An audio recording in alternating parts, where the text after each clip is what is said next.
On the night of July 4th, 1856, in the heart of Mississippi's Cotton Kingdom, something happened that would send shockwaves through the entire South. A ferryman slave named Manuel dragged 4 white men into the Yazoo River and held them underwater until their lungs filled with Mississippi mud and their bodies went limp in the current. By dawn on July 5th, fishermen discovered the bodies of Master Edmund Blackwood and his 3 sons, William, 16 years old, Henry, 22, and Thomas, 28, floating face down near the cotton gin dock. Their skin was pale and bloated, their eyes wide open in permanent terror, their mouths filled with river water and silt.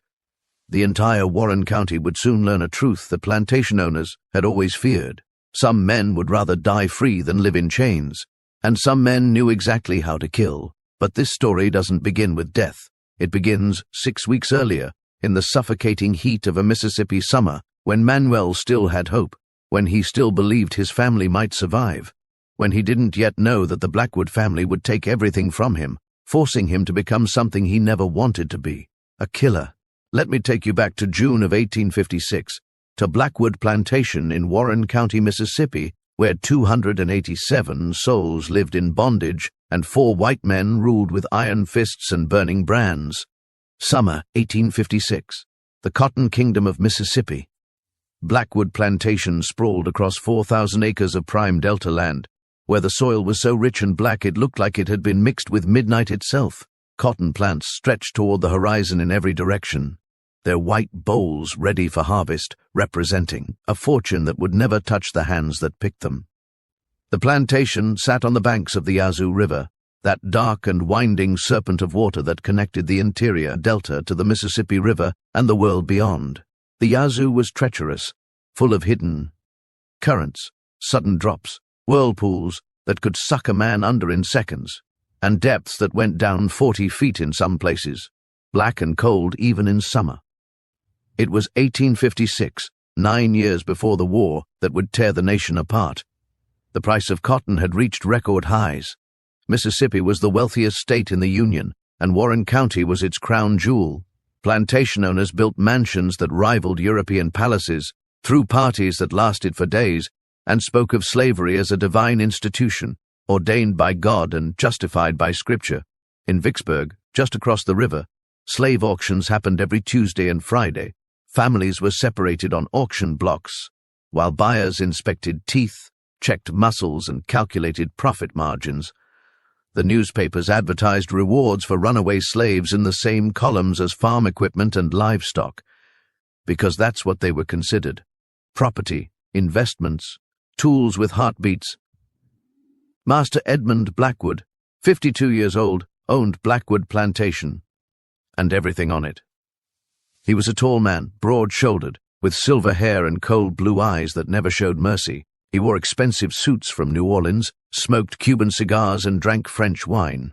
His hands were soft because they'd never done real work, but they were strong enough to hold a branding iron. Every slave on Blackwood Plantation bore his mark, the initials E burned into their right shoulder blade. 287 people carried his brand like cattle. He kept meticulous records in leather-bound ledgers, names, ages, prices paid, offspring produced, deaths recorded. In his study hung a portrait of himself painted by an artist from Charleston, showing him as a gentleman, a man of refinement and culture. The portrait didn't show what he really was. Edmund had 3 sons, each one trained from birth to inherit the system and perpetuate its cruelties. Thomas Blackwood, 28, was the eldest and the cruelest. He was tall, like his father, with dark hair and a smile that never reached his eyes. Thomas managed the discipline on the plantation, and he enjoyed it. The whipping post in the center of the slave quarters was his domain. He'd personally administered over 3,000 lashes in his lifetime, keeping count in a small notebook he carried everywhere. He had rules: 50 lashes for talking back, 75 for breaking tools, 100 for attempting escape. He'd invented creative punishments, too, forcing slaves to stand in the hot box under the July sun for hours, rubbing salt into fresh whip wounds, using thumb screws imported from Europe. Other plantation owners sometimes asked him for advice on maintaining discipline. He was proud of his reputation. Henry Blackwood, 22, was the middle son and the calculating one. He didn't enjoy cruelty for its own sake like Thomas did. For Henry, it was business. He managed the plantation's breeding program, treating human reproduction like livestock management. He kept detailed records of which women were fertile, which pairings produced the strongest children, which babies would sell for the highest prices. He'd personally separated over 50 families, selling children as young as 5 years old to traders heading deeper south. When mothers screamed and fathers begged, Henry would simply adjust his spectacles and say, "It's economics. You people wouldn't understand." He was engaged to marry the daughter of another plantation owner, and they planned to expand the breeding operation after the wedding. William Blackwood, 16, was the youngest, and in some ways the most disturbing. He was still a boy in many ways, with his father's blue eyes and his mother's blonde hair, but he'd grown up watching his father and brothers, learning that black lives meant nothing. At 14, he'd beaten a stable boy to death with a riding crop for accidentally spilling water on his boots. At 15, he'd shot an elderly slave woman for being too slow bringing his breakfast. Both deaths were ruled disciplinary accidents by the local sheriff, who was Edmund's cousin. William was being groomed to inherit a third of the plantation. He was already worse than his father had been at that age. The Blackwood women, Edmund's wife Prudence and daughter Margaret, lived in the big house but rarely interfered with plantation operations. Prudence spent her days organizing charity events for the church, completely blind to the irony of Christians enslaving other Christians. Margaret, 18, was engaged to a banker's son from Natchez and spent most of her time planning her wedding. This was the family that ruled Blackwood Plantation with absolute power. They were respected in Vicksburg society, they attended the finest churches, they hosted elegant parties where other plantation owners praised their prosperity, and they were monsters. But this story isn't about them. Not really. This story is about a man named Manuel. Manuel was 38 years old in the summer of 1856. He'd been born in Angola, in a village near the Kwanzaa River, where his name had been different, his life had been different, his future had been different. He remembered his mother's face sometimes, though the memory grew fainter each year. He remembered the night the slavers came, burning homes, chaining people together, marching them to the coast. He'd been 12 years old. The Middle Passage had taken 3 months. Manuel survived. Many didn't. He still had nightmares about the hold of that ship, the darkness, the smell, the sounds of people dying around him, the chains cutting into his ankles, the taste of salt water and blood. He'd been sold in Charleston, South Carolina, then resold twice before ending up in Mississippi at age 14. Edmund Blackwood had purchased him at auction in 1832 for $800. The bill of sale described him as one Negro boy, approximately 14 years, healthy, strong back, good teeth, prime field. Hand potential. But Edmund had different plans. The plantation needed a ferryman, someone to operate the flat-bottomed ferry that transported cotton bales, supplies, and people across the Yazoo River to the main road that led to Vicksburg. The previous ferryman had drowned during a storm, and slaves who knew how to swim were rare. Most had never learned, and many were deliberately kept from learning. Water skills meant escape potential. Manuel, it turned out, could swim like a fish. In Angola, he'd grown up near the river, swimming every day. The slavers hadn't been able to take that skill away from him. So for 26 years, Manuel had worked the Yazoo River. He knew every bend, every current, every sandbar, every dangerous drop-off. He knew where the water was shallow enough to walk across and where it dropped to 40 feet of darkness. He knew which spots had whirlpools strong enough to suck a grown man under. He knew where submerged logs waited to tear open a boat's hull. He knew when the river was safe and when it was deadly. The Blackwoods trusted him completely. After all, he'd never tried to escape, never caused trouble, always did exactly what he was told. For 26 years, he'd been the perfect slave. What they didn't understand was that Manuel wasn't docile. He was patient. And there's a difference. Manuel was tall, over 6 feet, with broad shoulders built from decades of rowing heavy ferries across the river. His skin was dark, darker than most slaves on the plantation, marked with tribal scars on his cheeks from his childhood in Angola, scars he'd never explained to anyone. His hands were calloused and powerful, capable of gripping an oar for hours without tiring. His eyes were deep brown, usually downcast in the presence of white people, trained to show subservience. But when he looked at his family, those eyes showed something different. Love, fierce, protective love. He had a wife named Abena, 36 years old, who worked in the big house, a cook. She'd been born on the plantation, third generation enslaved, never knew anything but Mississippi. She was beautiful despite the hard life. Graceful hands, a voice that could make spirituals sound like prayers, and a strength that kept their family together. She'd given birth to 4 children. 2 had been sold away before they turned 6, a boy named Joseph and a girl named Sarah. Edmund Blackwood had needed quick cash for a business investment, and children fetched good prices. Manuel still remembered holding Joseph, 4 years old, as the slave trader chained him to 15 other children in a line. The boy had cried, reaching back for his father. Manuel had tried to stay strong, but tears had run down his face as they led his son away. He never saw Joseph again. Didn't know if he was alive or dead. Didn't know if his son remembered his father's face. The pain of that loss never faded. It lived in his chest like broken glass. But he still had 2 daughters. Clara, 14, was his pride. She looked like her mother. Same graceful hands, same beautiful voice. She worked in the big house alongside Abena, learning to sew, helping with laundry, serving meals.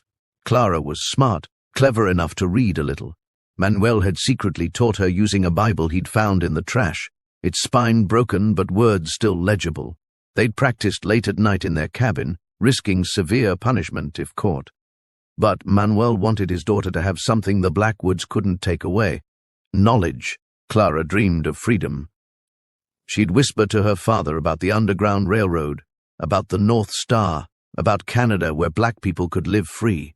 Manuel would listen, his heart breaking because he knew how impossible escape was. The Yazoo Delta was isolated, surrounded by hundreds of miles of hostile territory, patrolled by slave catchers with bloodhounds, surrounded by white people who'd turn in a runaway for a $5 reward. But he'd let her dream. Because dreams were one of the few things they still owned. His youngest daughter, Ruth, 8 years old, was his joy. She had her father's eyes and her father's spirit, curious, brave, always asking questions that got her in trouble. She worked in the fields already, though she was still so small. Edmund Blackwood believed in starting children young. Train them early, he'd say, and they'll be worth more. Ruth didn't understand why she had to pick cotton while William Blackwood, only 8 years older, got to ride horses and shoot rifles and learn Latin from a private tutor. She'd asked her father once, "Why are they free and we're not?" Manuel hadn't known how to answer. How do you explain to an 8-year-old that the world is this cruel, this unjust, this broken? These 4 people, Abena, Clara, Ruth, and the memory of Joseph and Sarah, were Manuel's entire world. They were why he woke up every morning, why he endured, why he hadn't walked into the Yazoo River with stones in his pockets years ago. They were his reason to survive. On Sunday mornings, the one day slaves had partially off, Manuel would gather his family in their cabin, a small wooden structure with a dirt floor, 1 window, and barely enough room for 4 people. They'd sit together, and Manuel would tell stories about Angola, about his mother, about the river where he'd learned to swim as a boy, stories about freedom, about a world where people weren't property. He'd sing old songs from Africa, songs his mother had taught him, songs he'd held on to for 26 years like precious jewels. The words were in a language Abena and the girls didn't understand, but they'd hum along, feeling the connection to something ancient, something the slavers couldn't destroy. Those Sunday mornings were sacred. They were the only time Manuel felt almost human again. The other slaves respected Manuel. He was quiet, didn't cause trouble, but there was something about him, a dignity that even bondage couldn't. Erase. The old woman everyone called Aunt Judith, who'd been enslaved for 70 years and had seen everything, would sometimes watch Manuel and shake her head knowingly. "That one," she'd say to the others, "got the spirit of his ancestors in him. White folks don't see it. But I do. He's got the river in his blood and fire in his belly. One day that fire gonna burn something down." The others would hush her. Talk like that could get you whipped or worse. But Aunt Judith was old enough that she didn't care anymore. She'd lived too long, seen too much, lost too many people. She spoke truths that younger slaves were still too afraid to voice. Manuel would catch her eye sometimes, and she'd nod at him, a small gesture, but it said, "I see you. I know what you are. And when your time comes, I'll understand." That time was coming, though Manuel didn't know it yet. It was late May 1856. The cotton was growing tall. The weather was getting hot, that thick, humid Mississippi heat that made the air feel like soup. The Yazoo River was running high from spring rains, its currents strong and dangerous. Manuel made his crossings every day, transporting cotton bales to the Vicksburg Road, bringing back supplies, sometimes ferrying the Blackwood family themselves when they had business in town. Everything seemed normal, routine, the same brutal, grinding, soul-crushing routine it had been for 26 years. But underneath, something was changing. Tensions were rising across the South. There was talk of abolitionists in the North, of slaves running away in record numbers, of violence erupting in Kansas, over whether new territories would allow slavery. The plantation owners pretended everything was fine, but Manuel could see the fear in their eyes. They were afraid their world was crumbling. They should have been, because in 3 weeks their world wouldn't just crumble, it would drown. If you're feeling the weight of this history, if you're understanding the horror of what 287 people lived through every single day on Blackwood Plantation, leave your like. This is American history they didn't teach us in school, and it's about to get much, much darker. June 15th, 1856, a Sunday morning, the one day that was supposed to be slightly easier. Manuel woke before dawn as always, his body trained by decades to rise with the first hint of light. The cabin was quiet, except for the sound of his family breathing. Abina beside him, Clara and Ruth on their small pallet in the corner. Through the single window, he could see the sky beginning to lighten, turning from black to deep blue. He didn't want to wake them yet. Sunday mornings they could sleep a little longer, so he sat on the edge of their bed, just a wooden frame with corn husk mattresses that smelled of mildew and offered little comfort, and allowed himself a rare moment of peace. He watched his daughters sleep. Clara, 14, was curled on her side, one hand under her cheek. She looked so young in sleep, peaceful, almost happy. Ruth, 8, slept sprawled out like a starfish, taking up more space than seemed possible for such a small body. Her mouth was open, and she made little snoring sounds that would have made Manuel smile on any other day, but something felt wrong this morning. Manuel couldn't explain it, just a feeling, deep in his gut, like the way the river felt different right before a storm. He shook it off. Just nerves, he told himself, just the constant anxiety that every enslaved person carried, the knowledge that at any moment everything could be taken away. Abina stirred beside him, opened her eyes. "Morning," she whispered, not wanting to wake the girls yet. "Morning," Manuel whispered back. He reached out and took her hand, squeezed it gently. These small touches, these tiny moments of intimacy stolen between the demands of enslavement, they were everything. "You feel it too?" Abina asked quietly, reading something in his face. "Feel what? Like something's coming?" Manuel nodded slowly. "Bad dreams? All night." Abina sat up, pulled her thin blanket around her shoulders, dreamed the river was running red. "Dreamed I heard Clara screaming but couldn't find her." "Just dreams," Manuel said, not believing his own words. They sat together in the growing light, holding hands, not speaking. Outside they could hear the plantation waking up. Roosters crowing, dogs barking, the first sounds of people stirring in the other cabins of the slave quarters. Sunday mornings, the slaves were allowed to sleep until 6, instead of the usual 4:30. Master Edmund considered himself generous for this. 2 extra hours, 1 day a week, as if that made up for everything else. At 6, the bell rang. Time to wake up.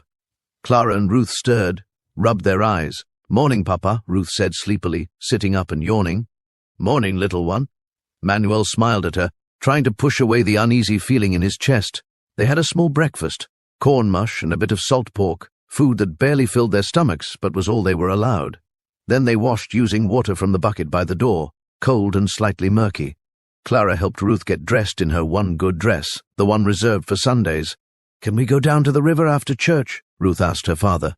"You promised you'd show me how to skip stones." "We'll see," Manuel said. He didn't want to make promises he might not be able to keep. On Sunday afternoons, slaves were sometimes allowed a few hours of rest, But that could change based on Master Edmund's mood, the weather, or 1,000 other unpredictable factors. At 7, they walked to the clearing near the slave quarters where Sunday services were held. A white preacher came from Vicksburg to deliver sermons specifically designed for the enslaved, carefully selected Bible verses about obeying masters, about servants being faithful, about rewards in heaven for those who suffered patiently on earth. Manuel hated these services, hated watching white men twist scripture to justify chains, hated the way they'd quote Paul, "Slaves, obey your earthly masters with respect and fear," while completely ignoring the verse that said, "Masters, treat your slaves justly and fairly, knowing that you also have a master in heaven." But attendance was mandatory. Master Edmund would walk through the gathering, counting, making note of anyone who was absent. Missing church meant 20 lashes, so they sat on the ground, chairs were for white people, and listened to Reverend Matthews drone on about heavenly rewards and earthly obedience. Manuel tuned him out as he always did, and instead thought about the old songs his mother had taught him, songs about freedom, about resistance, about spirits that couldn't be chained. After the service, there was supposed to be free time, a few precious hours where slaves could tend their own tiny garden plots, mend clothes, visit family members in other cabins, or simply rest. Manuel was walking back toward his cabin with his family when he heard Thomas Blackwood's voice. "You there, girl. Clara, isn't it?" Manuel's blood went cold. He turned to see Thomas Blackwood, 28 years old, standing near the big house, looking directly at Clara. Thomas was dressed in expensive clothes, his dark hair slicked back, a slight smile on his face that made Manuel's stomach turn. Clara stopped walking, her hand gripping her mother's arm. "Yes, sir," she said quietly, eyes down. "Come here." Clara glanced at her father. Manuel saw the fear in her eyes. He felt Abena's hand grip his arm tightly, her nails digging into his skin. "Sir," Manuel said carefully, keeping his voice neutral, respectful, "is there something you need? I can help with—" "I wasn't talking to you," Thomas said without even looking at Manuel. "Girl, I said come here. Now." Clara walked forward slowly, her whole body trembling. Manuel wanted to run after her, grab her, carry her away, but he knew what would happen if he did. They'd both be whipped. Or worse. You didn't disobey a direct order from a Blackwood. Thomas walked around Clara slowly, looking her up and down like she was livestock at auction. "How old are you now?" 14, sir. 14. Thomas nodded thoughtfully. "You've filled out nicely. Good breeding age." Manuel felt Abena's whole body go rigid beside him. Ruth, only 8 years old, didn't fully understand what was happening, but she could feel the tension. She pressed closer to her father's leg. "Henry," Thomas called over his shoulder toward the big house, "come look at this one." Henry Blackwood emerged from the house, adjusting his spectacles. At 22, he looked more like a banker than a plantation owner's son. Neat clothes, tidy hair, an air of detached efficiency. He walked over and examined Clara with the same clinical detachment he'd used to evaluate a horse. "Good bone structure," Henry said, tilting Clara's chin up with his finger to examine her face. Clara's eyes were wide with terror. Healthy. Yes, she'd produce quality offspring. "Were you thinking of breeding her with Jacob's boy? Or perhaps I was thinking of breeding her myself." The words hung in the air like poison. Manuel felt something crack inside his chest. He heard Abena make a small sound beside him, a wounded animal noise that she quickly suppressed. They both understood exactly what Thomas meant. "Thomas," Henry said mildly, "Father prefers we use proper breeding protocols. If you want offspring from this stock, we should pair her with—" "I don't want offspring," Thomas interrupted, his smile widening. "Not yet, anyway.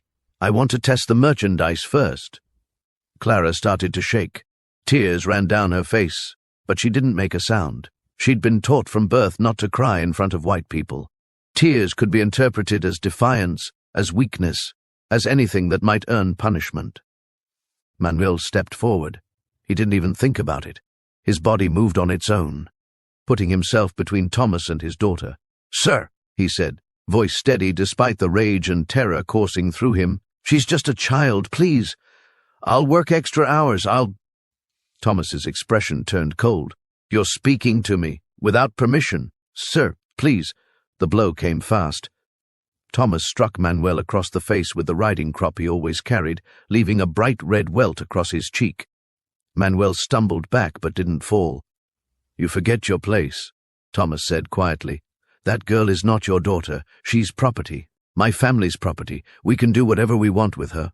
Manuel tasted blood in his mouth, but he kept his eyes down now, knowing that looking Thomas in the eye would only make things worse. "Take her to the breeding cabin." Thomas told Henry. "I'll be there in an hour, Thomas," Henry said, sounding slightly annoyed. "At least let me add her to the records properly. We should document. Later. Records later." Thomas waved his hand dismissively. "I want her now." Henry sighed but nodded. He grabbed Clara's arm. She finally broke, crying out, reaching back toward her parents. "Mama! Papa!"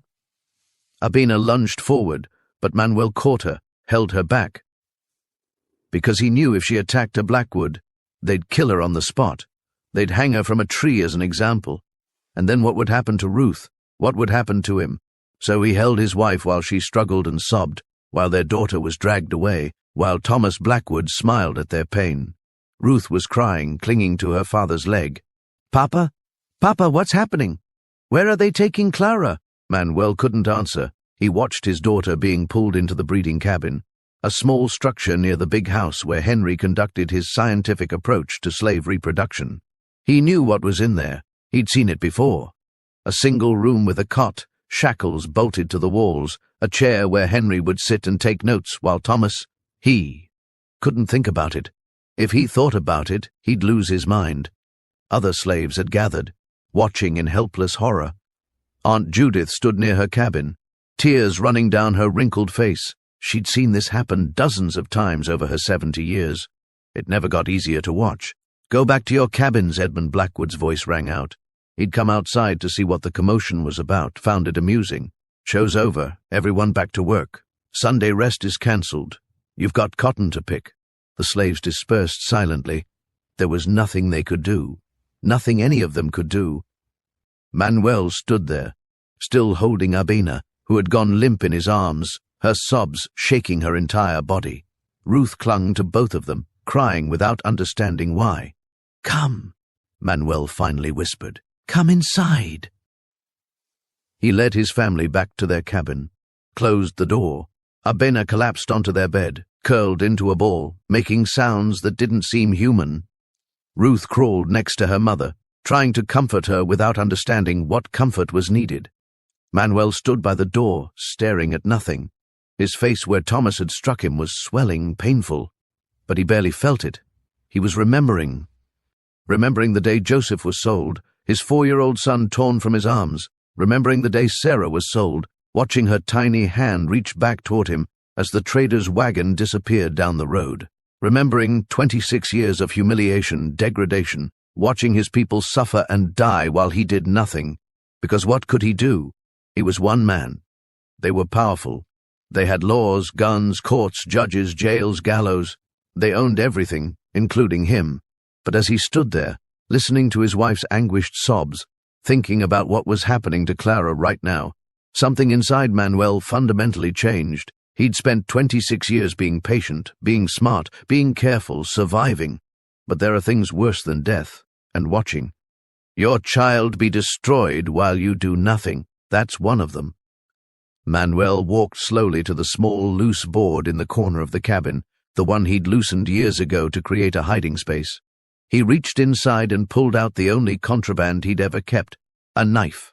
Not a large one, just a small blade he'd found years ago near the river, sharpened carefully in secret, hidden away for what? He'd never really known. Just some instinct that told him one day he might need it. He looked at the knife in his hand. Then he put it in his pocket. Abena sat up, seeing the gesture, understanding what it meant. "Manuel, no," she whispered. "They'll kill you." "They've already killed me," Manuel said quietly. "They killed me the day they took Joseph, the day they took Sarah. Today they're killing Clara. Tomorrow maybe they'll take Ruth. When does it end, Abena? When? If you fight back, they'll kill all of us. Then we die free." Abena stood up, cross to her husband. She took his face in her hands, forcing him to look at her. "Not yet," she said firmly. "If you're going to do this, do it smart. Not now while you're angry. They'll expect that. They'll be watching. Manuel's jaw clenched. Every fiber of his being wanted to march to that breeding cabin, kick down the door, and bury his knife in Thomas Blackwood's throat. But Abina was right. Acting now would just get him killed, and it wouldn't save Clara. "Wait," Abina whispered, her eyes fierce despite her tears. "Plan. Think. You know things they don't know. You know the river better than anyone. You know their schedules, their habits. If you're going to do this, do it in a way that works." Manuel took a shuddering breath, forced himself to calm down, to think clearly. Abina was the smart one, always had been. She'd survived this long by being strategic, by thinking 3 steps ahead. "How long?" he asked. "As long as it takes. Weeks, months. However long you need to plan something that will actually work." They stood there, forehead to forehead, making a silent pact. One day, the Blackwoods would pay. Not today, but one day. A knock at the door made them both jump. Manuel quickly pushed Abina back, positioned himself in front of her and Ruth protectively. "Yes?" The door opened. It was Aunt Judith. She looked at Manuel, her ancient eyes seeing everything, the knife hidden in his pocket, the murder in his eyes, the decision that had just been made. "Boy," she said quietly, "I know that look. I've seen it before. I saw it in Nat Turner's eyes before Southampton. I saw it in Denmark Vesey's eyes before Charleston." Manuel said nothing. Aunt Judith stepped inside, closed the door behind her. She moved slowly to Manuel, placed one wrinkled hand on his chest, right over his heart. "When you move," she whispered, "when your time comes, you make it count. You hear me? Make it count. Because you'll only get one chance. I will." "Good." Aunt Judith patted his chest twice, then turned to Abina. "And you, keep him smart, keep him patient. Angry men make mistakes. Smart men make history." Then she left as quietly as she'd come. Manuel and Abina looked at each other.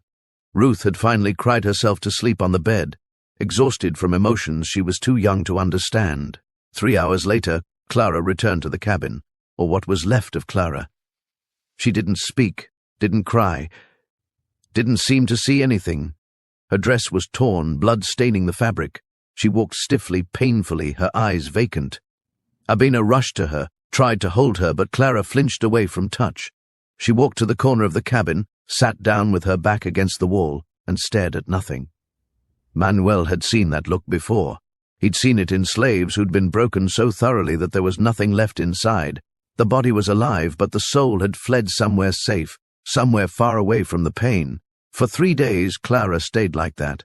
Barely ate, didn't speak, didn't sleep, or if she did, she woke up screaming. Abina sat with her constantly, trying to reach her, trying to bring her back. But some things break people in ways that can't be repaired.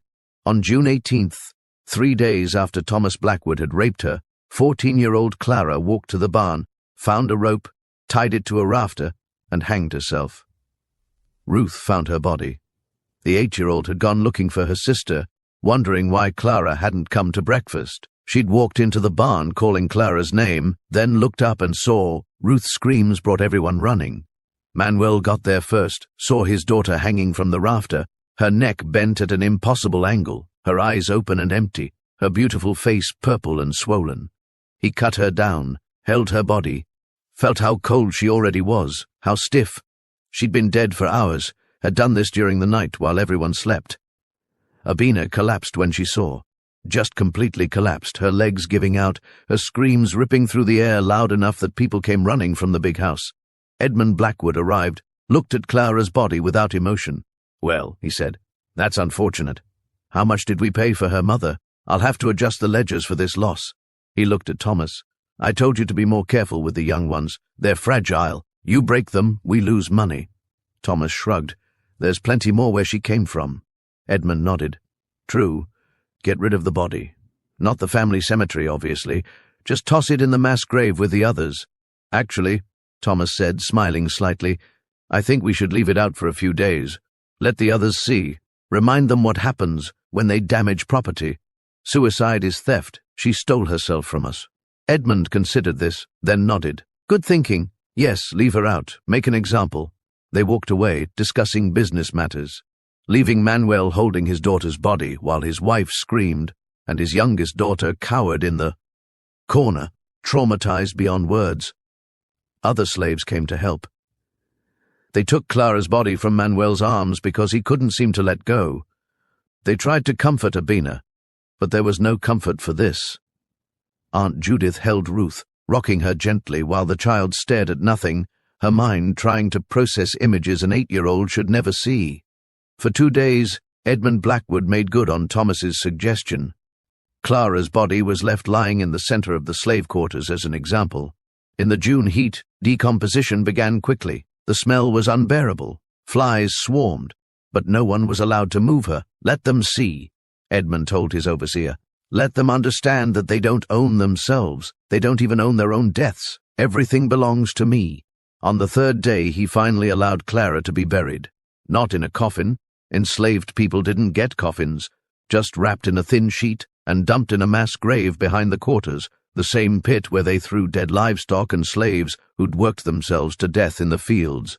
Manuel stood at the edge of that pit, looking down at the sheet-wrapped body of his daughter, lying on top of decomposing remains of people and animals. No ceremony, no prayers allowed, no dignity even in death. Henry Blackwood stood nearby, ledger in hand, making notes. One female, age 14, value estimated at $800. Cause of death, suicide, classified as property destruction. Note to discuss prevention measures with father. Manuel heard those words, heard his daughter reduced to a dollar amount, her death classified as property damage. He stood there, fists clenched so tight his nails drew blood from his palms. The other slaves gathered around, standing in silent witness because that was all they could do. They sang a spiritual softly, one they weren't supposed to sing, one that spoke of deliverance and freedom. "Swing low, sweet chariot, coming for to carry me home." Henry looked annoyed. "Enough singing. Get back to work, all of you."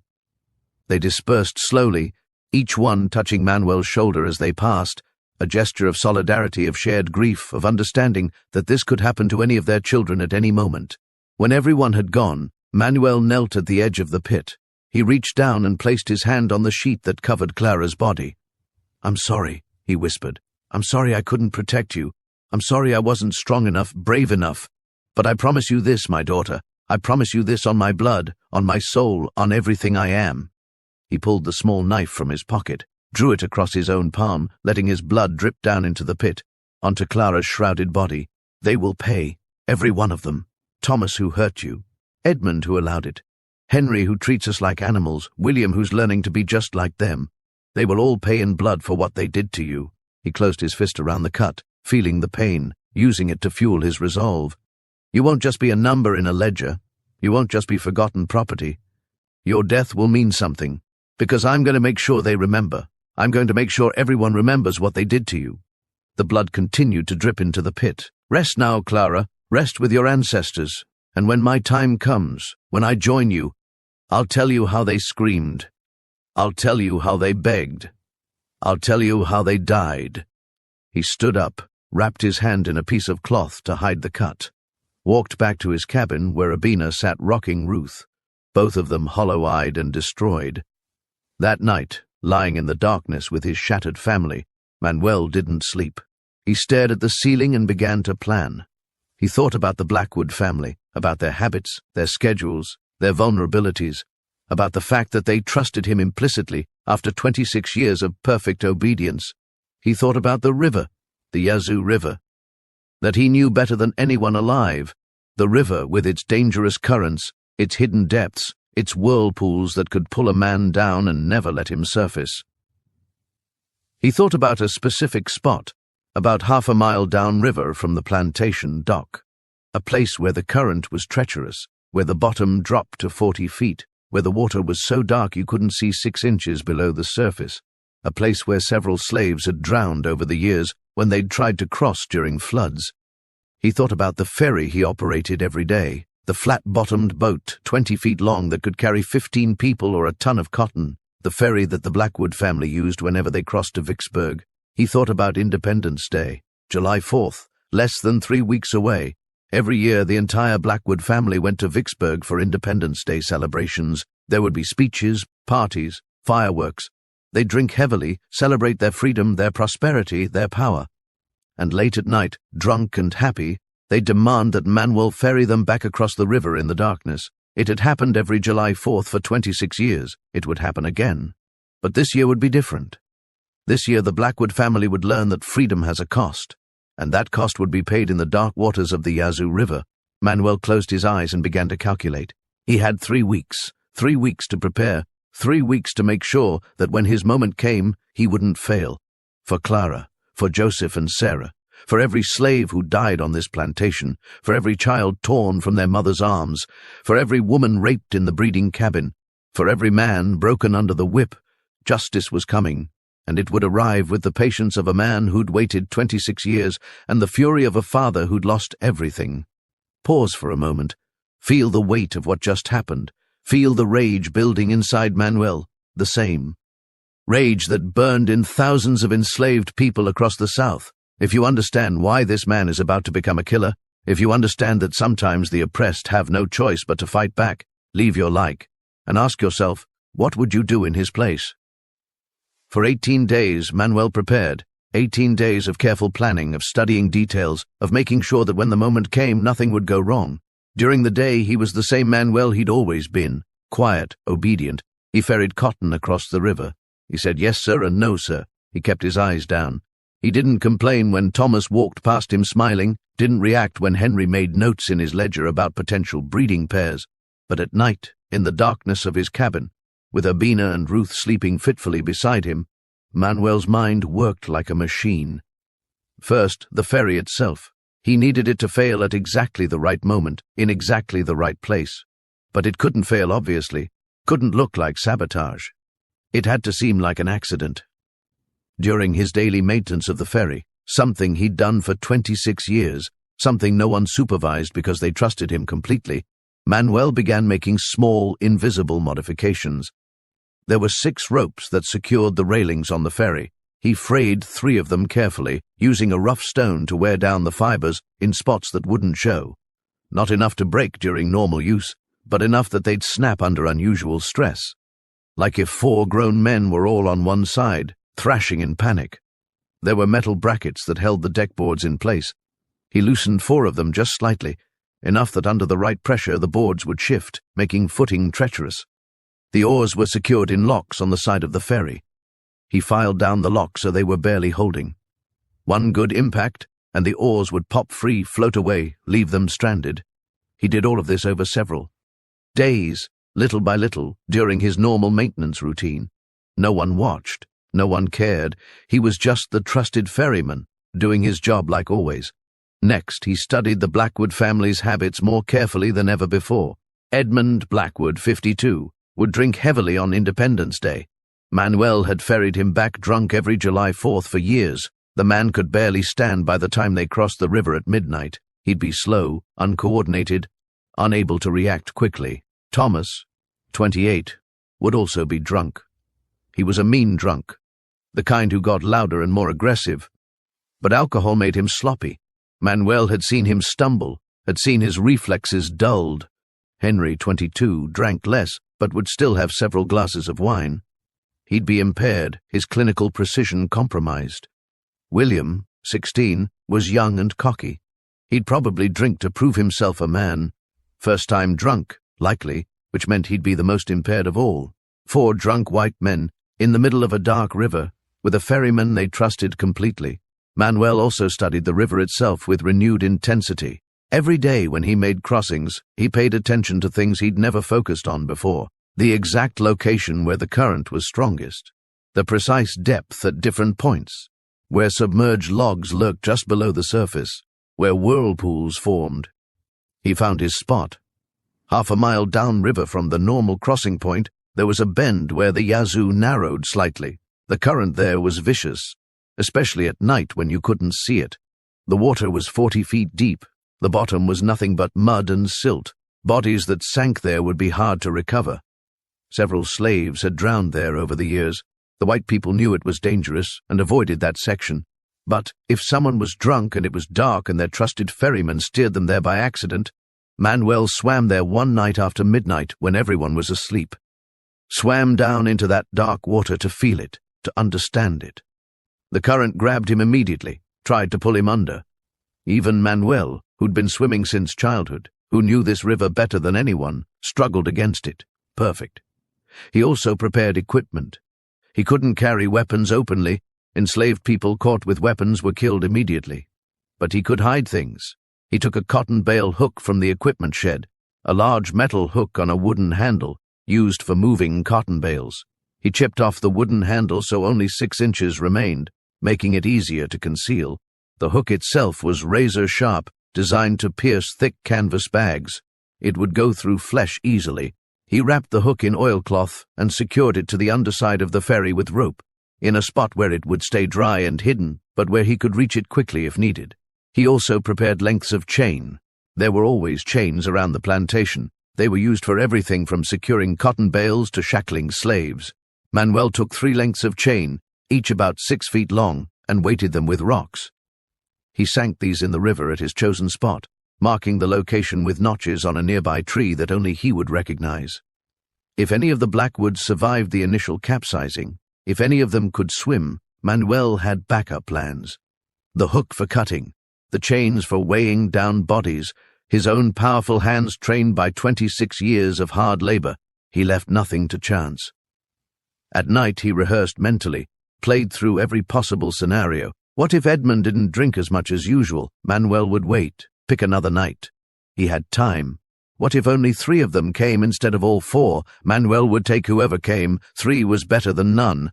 What if someone else came with them? Another plantation owner, a friend? Then Manuel would have to decide, abort and wait for another chance, or take them all. What if the weather was wrong? Clear skies and a bright moon would make it too easy to see, too easy for people on shore to witness. He needed darkness, clouds, ideally a storm. He thought through the mechanics of drowning 4 men. Edmund first. He was the patriarch, the one who'd built this empire of suffering. Without him, the others would panic. Thomas second. He'd raped Clara, and he deserved to know fear before he died. Henry third. Cold, clinical Henry who treated human beings like livestock. William last. Still just a boy in some ways, but already a monster. Manuel felt almost guilty about that one. Almost. But then he remembered William at 14, beating a stable boy to death for spilling water. Remembered William at 15, shooting an elderly woman for being too slow. Remembered that evil doesn't always wait until adulthood to show itself.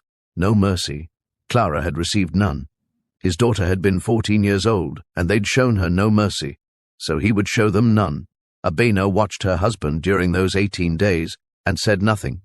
She knew what he was planning. She didn't ask for details, because if she didn't know specifically, she couldn't accidentally reveal anything under torture if things went wrong. But she helped in small ways. She made sure Manuel ate enough to keep his strength up. She prepared a small bag with dried food and a water skin, hidden in their cabin, in case he needed to run afterward. She talked to other slaves quietly, feeling out who might help, who might provide cover, who might lie to protect him if needed.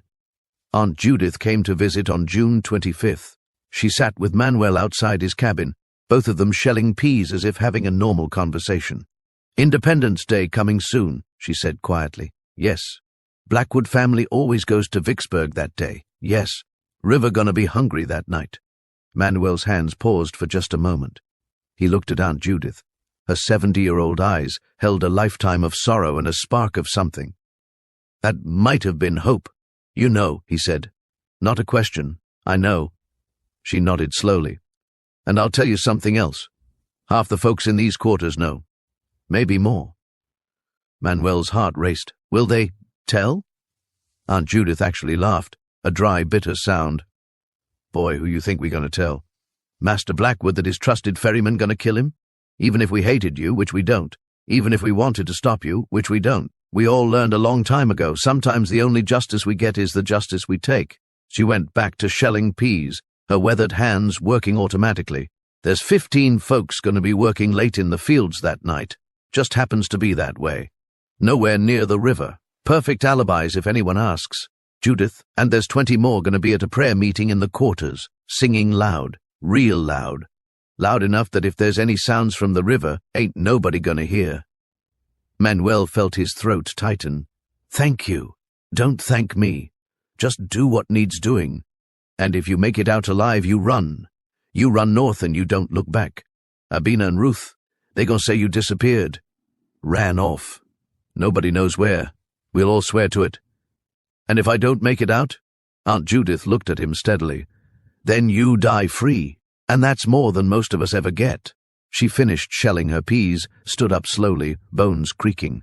She put her hand on Manuel's head for a moment, like a blessing. Your Clara's watching from the other side. Make her proud. Then she walked away. Manuel sat there for a long time, overwhelmed by the realization that his people, enslaved, oppressed, supposedly broken, were united behind him. They were all complicit in what was about to happen. They were all choosing in their own small ways to resist. Ruth, 8 years old, was mostly kept inside the cabin now. She barely spoke since seeing Clara's body. Sometimes she'd sit and stare at nothing, just like Clara had done in her final days.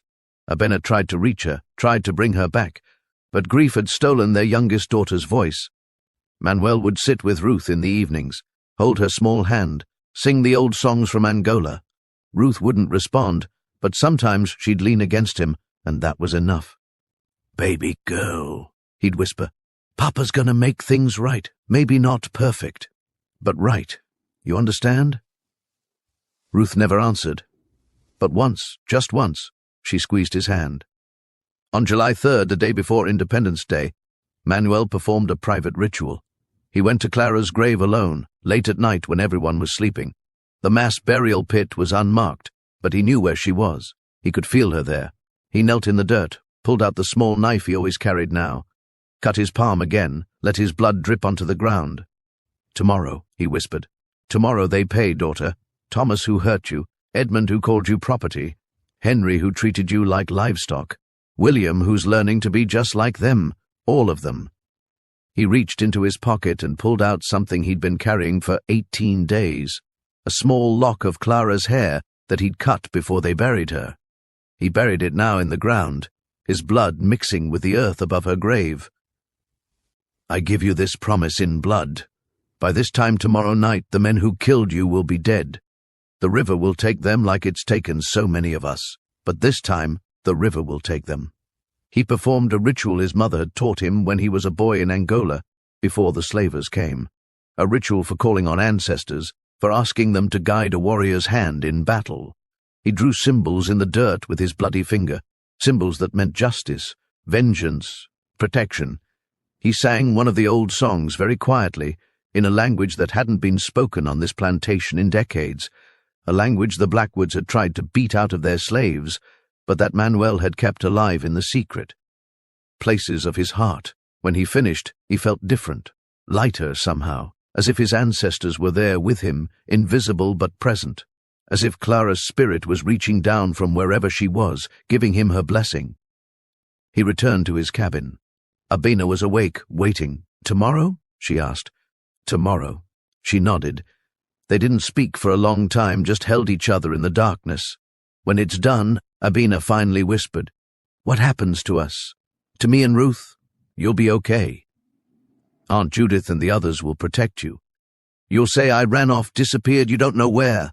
They'll believe you because why wouldn't they? Slaves run away all the time. And you?" Manuel didn't answer immediately. They both knew the truth. Even if he survived the drownings, even if he made it to shore, he'd be hunted. Bloodhounds, slave catchers, posses, militia. A black man who'd killed 4 white men. They'd search every inch of Mississippi and beyond. They'd put a bounty on his head so large that every bounty hunter in 5 states would be looking for him. His chances of reaching the North alive were almost 0. "I'll run," he finally said. "I'll try." Abena pulled back, looked at him in the darkness. She touched his face, traced the lines around his eyes, memorizing him. "You know what they'll do to you if they catch you. I know. They'll make it last. Days, maybe. They'll make an example. I know. And you're still going to do this." "I have to." Manuel took her hands in his. "Abena, I have to. Because if I don't, if I just keep living like nothing happened, keep ferrying them across the river, keep saying yes, sir, to the men who killed our daughter, then I'm already dead. My body might be breathing, but everything that made me human is gone." Abena nodded. She understood. She'd felt the same thing, that death of the spirit that happened when you endured too much. "Then you do it," she said firmly. "You do it and you make them pay. And if you die, you die. Free. And I'll make sure Ruth knows. I'll make sure she understands that her father was a warrior, not a slave, that he chose death with dignity over life on his knees. They made love that night, quietly, desperately, knowing it might be the last time, knowing that by this time tomorrow, everything would be different." Afterward, Manuel couldn't sleep. He lay awake, watching the darkness slowly lighten to grey, then to the pink of dawn, his last sunrise as Manuel the ferryman. By the next sunrise, he'd either be Manuel the killer or he'd be dead. He was ready either way. July 4th, 1856, Independence Day. The irony wasn't lost on Manuel. The white people would celebrate their freedom from British tyranny while enslaving other human beings. They'd make speeches about liberty while selling children on auction blocks. They'd sing about equality while branding people like cattle. The day passed slowly. Manuel did his normal work, ferried cotton across the river, maintained the ferry. Everything looked normal. Everything felt different. The Blackwood family prepared for their trip to Vicksburg. The women, Prudence and Margaret, would stay home. This was a men's outing.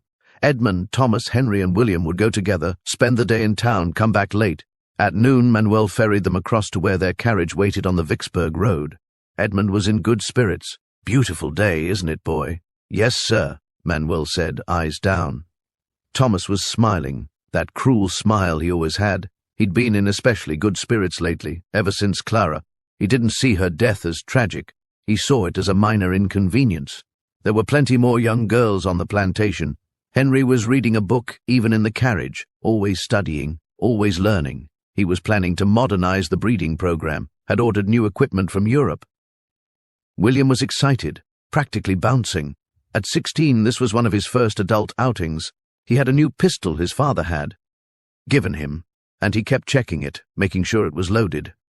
Manuel rowed them across, tied up the ferry on the far side, helped them into their carriage. "We'll be back late," Edmund said. "Probably after midnight. Don't wait up." "Oh, wait. You don't have a choice." He laughed at his own joke. "Be ready whenever we return." "Yes, sir, I'll be ready." Manuel watched them drive away, 4 men laughing and excited, heading off to celebrate freedom. They had no idea they'd never see another dawn. Manuel returned to the plantation side. He had hours to prepare, hours to make final checks, to make sure everything was perfect. He went to his cabin first. Abina was making dinner, cornmeal mush and some greens from their tiny garden. Ruth sat in the corner staring at nothing. "Tonight," Manuel said quietly. Abina nodded. She served him extra food, making sure he ate enough. He'd need his strength. After eating, Manuel went to the river. He checked the ferry one more time. The frayed ropes looked normal. The loosened brackets weren't visible. The oars would pop free under pressure. The cotton hook was still secured underneath, wrapped in oilcloth. He swam downriver to his chosen spot. Checked that his hidden chains were still there, that the current was still treacherous, that everything was as he remembered. He was ready. As evening fell, the plantation settled into its usual routine. Slaves returned from the fields, exhausted. They ate their meager dinners. They gathered in small groups, talking quietly. But tonight was different. Tonight everyone knew something was going to happen. Aunt Judith had been right. Half the plantation knew, and they were all participating in their own small ways. 15 slaves volunteered to work late in the fields, far from the river. 20 more gathered for a loud prayer meeting in the quarters. Others positioned themselves strategically, close enough to witness, far enough to have plausible deniability. They were all complicit. They were all choosing resistance. As midnight approached, Manuel stood at the ferry dock waiting. The night was perfect for what he needed. Clouds covered the moon, making everything dark. A light rain had started, making the river's surface ripple and dance, making it hard to see clearly. The Yazoo River flowed past, black as ink, whispering promises of death. Manuel reached under the ferry, unwrapped the cotton hook, and tucked it into his belt, hidden by his shirt. He checked one more time that his knife was in his pocket. Then he heard it, voices in the distance getting closer, loud, drunk voices singing patriotic songs. The Blackwoods were returning. Manuel's heart began to pound. 26 years had led to this moment. Every humiliation, every loss, every unbearable day of bondage had been leading here. He steadied his breathing. forced himself to calm. He needed to be sharp, focused, in complete control. The carriage arrived. Edmund stumbled out first, definitely drunk. "Manuel, there you are, good boy. Time to go home." Thomas followed, even more drunk, laughing loudly at something. Henry was tipsy, his careful composure slipping. William was the drunkest of all. Young and unused to alcohol, he could barely walk straight. "Perfect. Right away, sir," Manuel said, helping them toward the ferry. "Watch your step. The dock is wet from the rain." He helped Edmund aboard first, then Thomas, then Henry, then William, all 4 Blackwood men, the entire male line of the family, standing on his ferry. They'd never been more vulnerable. They'd never been more his. Manuel untied the ferry, pushed off from the dock, began rowing across the dark river. The Blackwoods barely noticed. They were too busy laughing, too drunk to pay attention to where they were going. Manuel rowed past the normal landing point, kept rowing. "Hey," Edmund said after a few minutes, squinting in the darkness. "Boy, you missed the landing." "Sorry, sir," Manuel said calmly. "Current strong tonight." "Pushed us downstream. I'll correct course." But he didn't correct course. He kept rowing, steady and strong, toward the bend in the river, toward the spot where the water was 40 feet deep and the current was a killer. "Manuel," Henry said, more alert than the others, "this isn't right. Where are we?" "Just a bit further, sir. Almost there." They were at the spot now, the dangerous spot. Manuel could feel the current grabbing the ferry, trying to pull them. This was it. "Actually, sirs," Manuel said, his voice different now. "No longer subservient, no longer afraid. We're exactly where we need to be." He stood up, pulled the cotton hook from his belt. Thomas saw it first. His drunken eyes tried to focus. "What are you?" Manuel swung the hook with all his strength, burying it in Edmund Blackwood's skull. The patriarch of the Blackwood family, master of 287 souls, owner of 4,000 acres, went down instantly. Blood exploded from the wound. His body hit the deck hard. Thomas lunged forward, but he was drunk and slow. Manuel yanked the hook free from Edmund's skull, spun, and swung again. This time he aimed for the face. The hook caught Thomas just below the eye, tearing through his cheek, ripping the flesh open. Thomas screamed, a high, piercing sound of pure agony and terror. Henry was scrambling backward, trying to reach the oars. William was frozen in shock, too drunk and too young to process what was happening. Manuel kicked Henry in the chest, sending him sprawling. Then he grabbed one of the loosened railings and yanked hard. The frayed rope snapped exactly as planned. The railing came free. Manuel swung it like a club, hitting William across the head. The boy went down hard. Then Manuel did something he'd practiced 100 times in his mind. He rocked the ferry violently, back and forth, back and forth. The ferry was already unstable from the sabotage deckboards, with Manuel's weight shifting dramatically, with the Blackwoods scrambling and panicking, with one railing already gone. It took less than 30 seconds. The ferry capsized. All 5 of them plunged into the black water of the Yazoo River. This is where Manuel had spent 18 days planning for every possibility. This is where his lifetime of swimming, of knowing this river, gave him an advantage no white man could match. He surfaced immediately, taking a deep breath.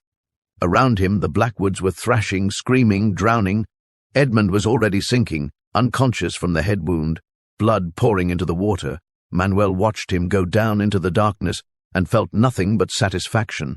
Thomas was fighting to stay afloat despite his torn face, trying to swim, but the current had him. He was being pulled downstream, battered against submerged logs. Manuel dove under, swam with powerful strokes, caught up to Thomas easily. He came up behind him, wrapped his arm around Thomas's throat.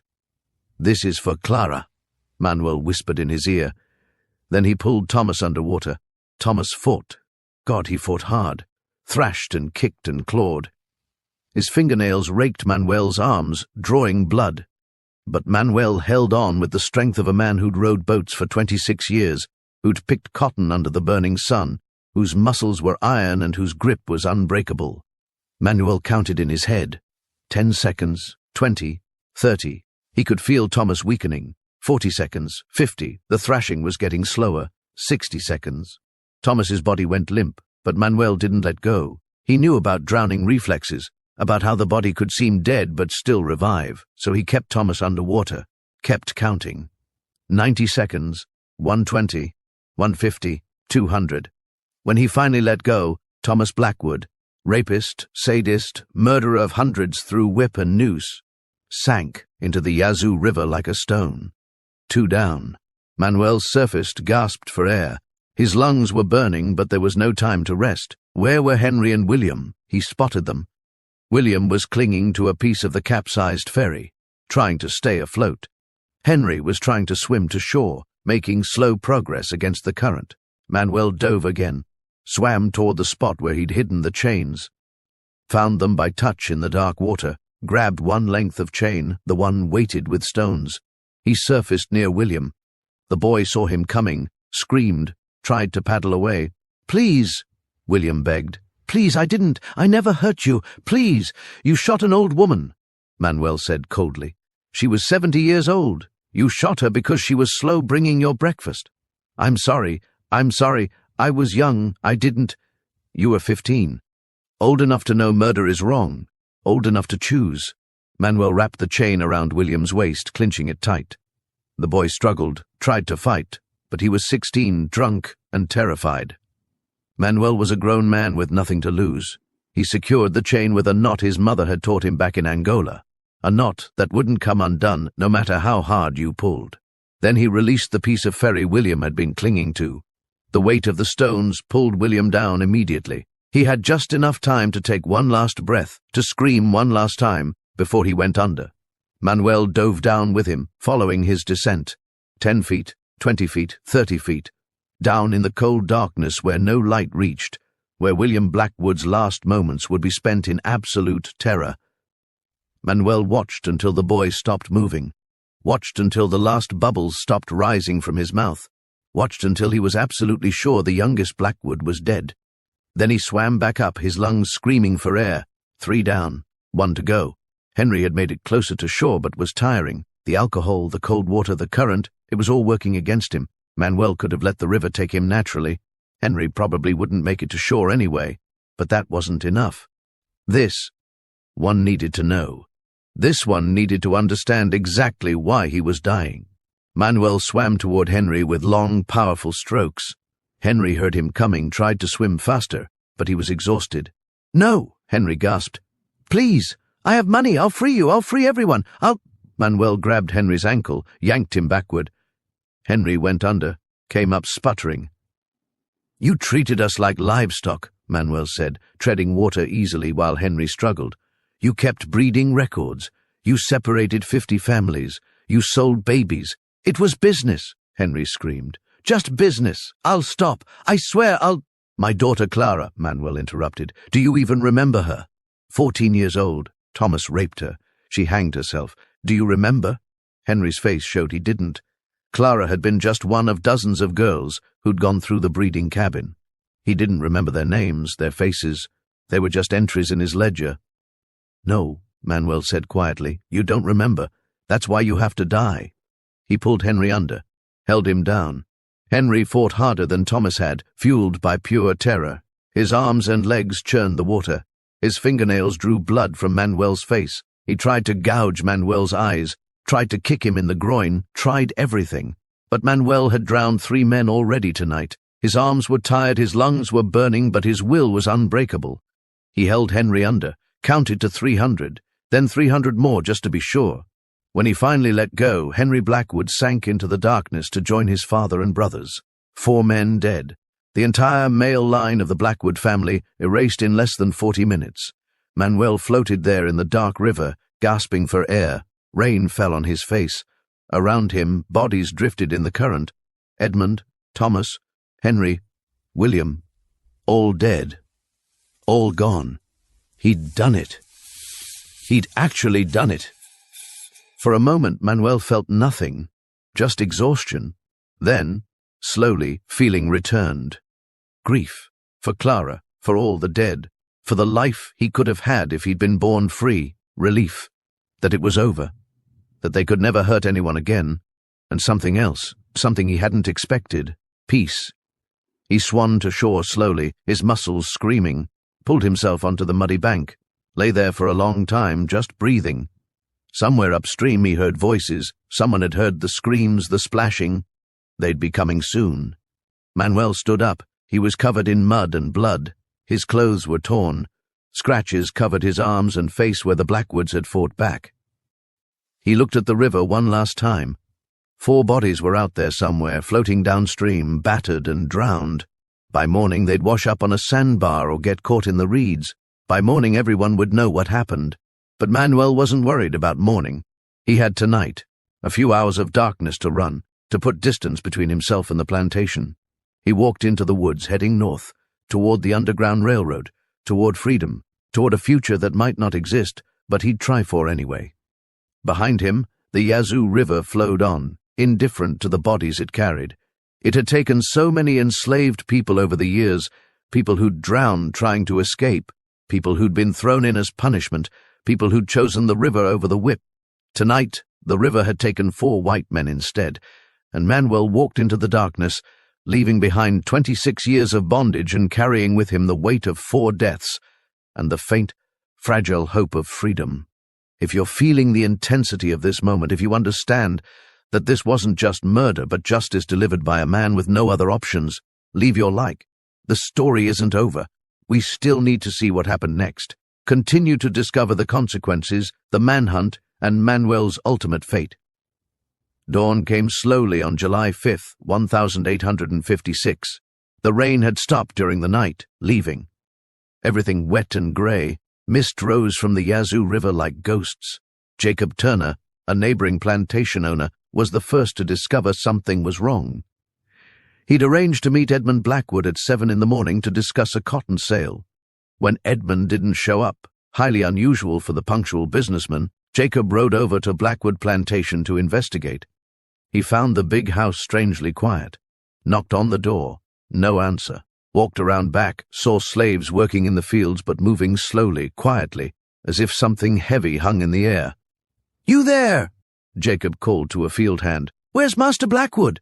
The slave, a man named Moses, looked up with carefully blank eyes. "Don't know, sir. Ain't seen him this morning." Jacob felt the first stirring of unease. He walked down to the river, to the ferry dock, thinking maybe Edmund had gone to Vicksburg early. The ferry was gone.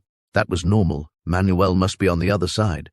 But something felt wrong. The dock was muddy, disturbed, as if there'd been a struggle. And was that blood on the planks? Hard to tell with all the mud. Jacob walked along the riverbank, looking for signs of the ferry. 1/2 mile downstream, near the dangerous bend, he saw something floating, a body, face down in the reeds. Jacob's heart began to pound. He ran closer, waded into the shallow water at the edge, grabbed the body and turned it over.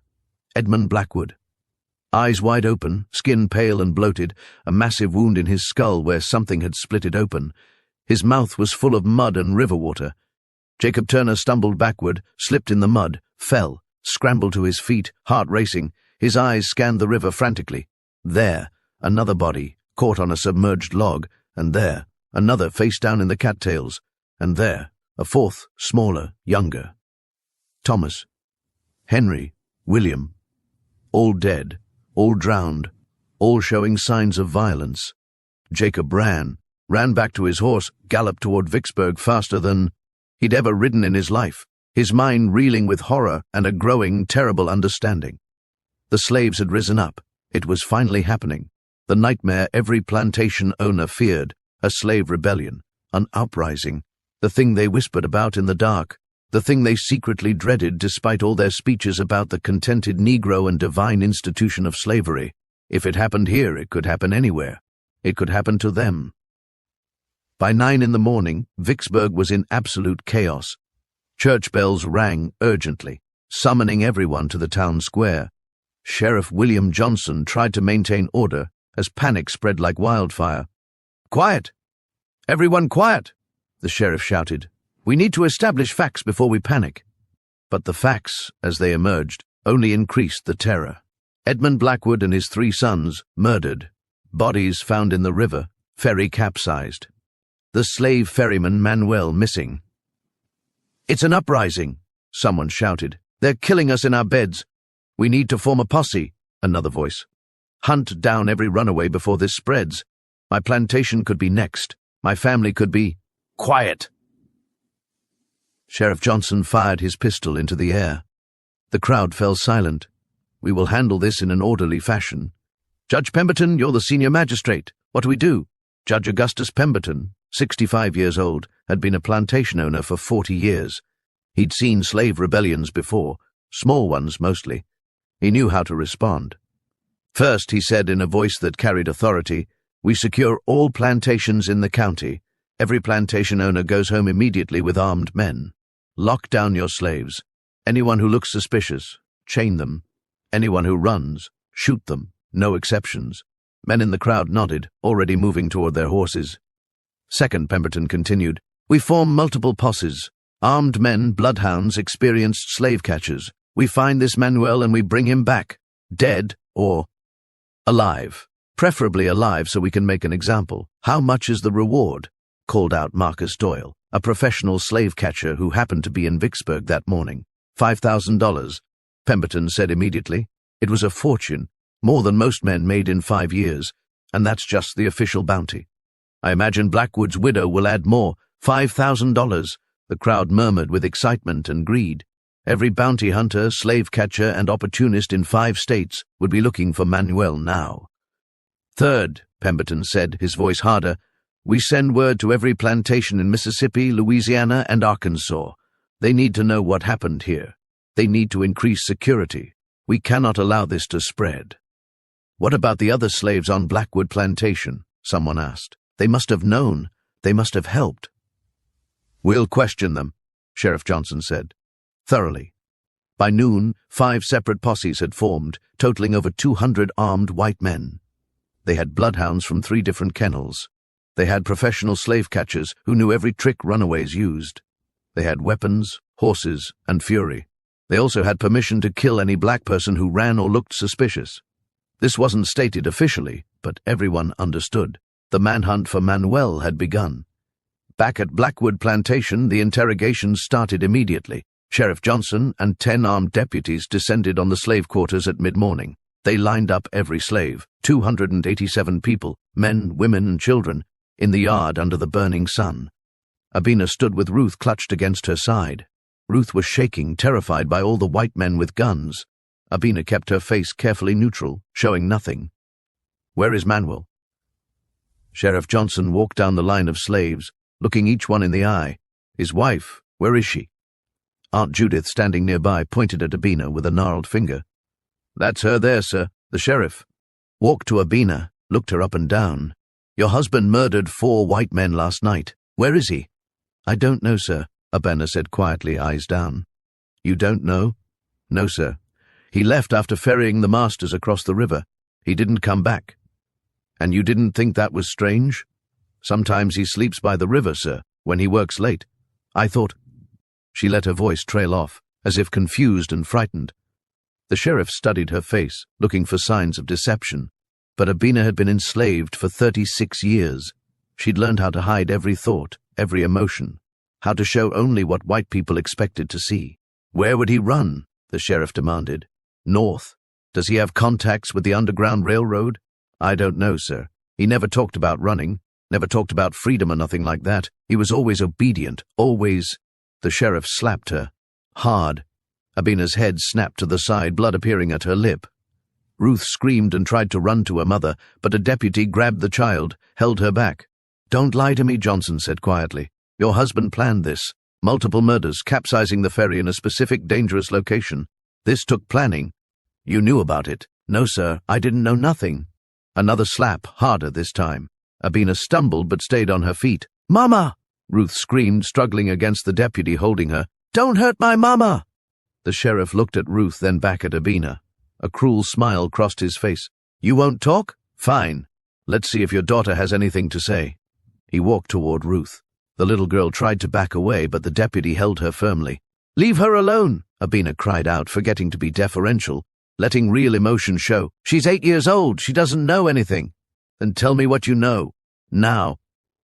Abina looked at her daughter, saw the terror in Ruth's eyes, felt her heart breaking all over again. First Joseph sold. Away. Then Sarah. Then Clara dead. Now Ruth being threatened. But if she told the truth, If she revealed that she'd known Manuel's plan, that half the plantation had known and helped, they'd kill everyone. They'd hang Aunt Judith and Moses and everyone who'd provided alibis, who'd created distractions, who'd participated in the conspiracy. So Abina made a choice. She chose to protect her people even if it meant sacrificing herself. "He didn't tell me his plan," she said firmly, looking the sheriff in the eye now. "But I knew something was wrong. After what happened to Clara, after they—" She couldn't say it. After that, Manuel changed. He got quiet. Real quiet. The kind of quiet that means a man's made a decision. What decision?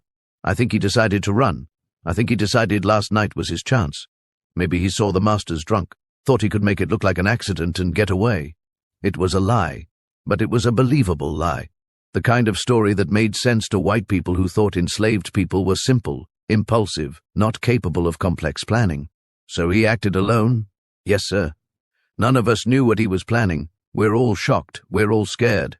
Please don't hurt my daughter. She's just a baby. She doesn't know anything." Sheriff Johnson studied Abina's face for a long moment. Then he nodded slowly. "I believe you, partially. I think you suspected something, but I don't think the others knew."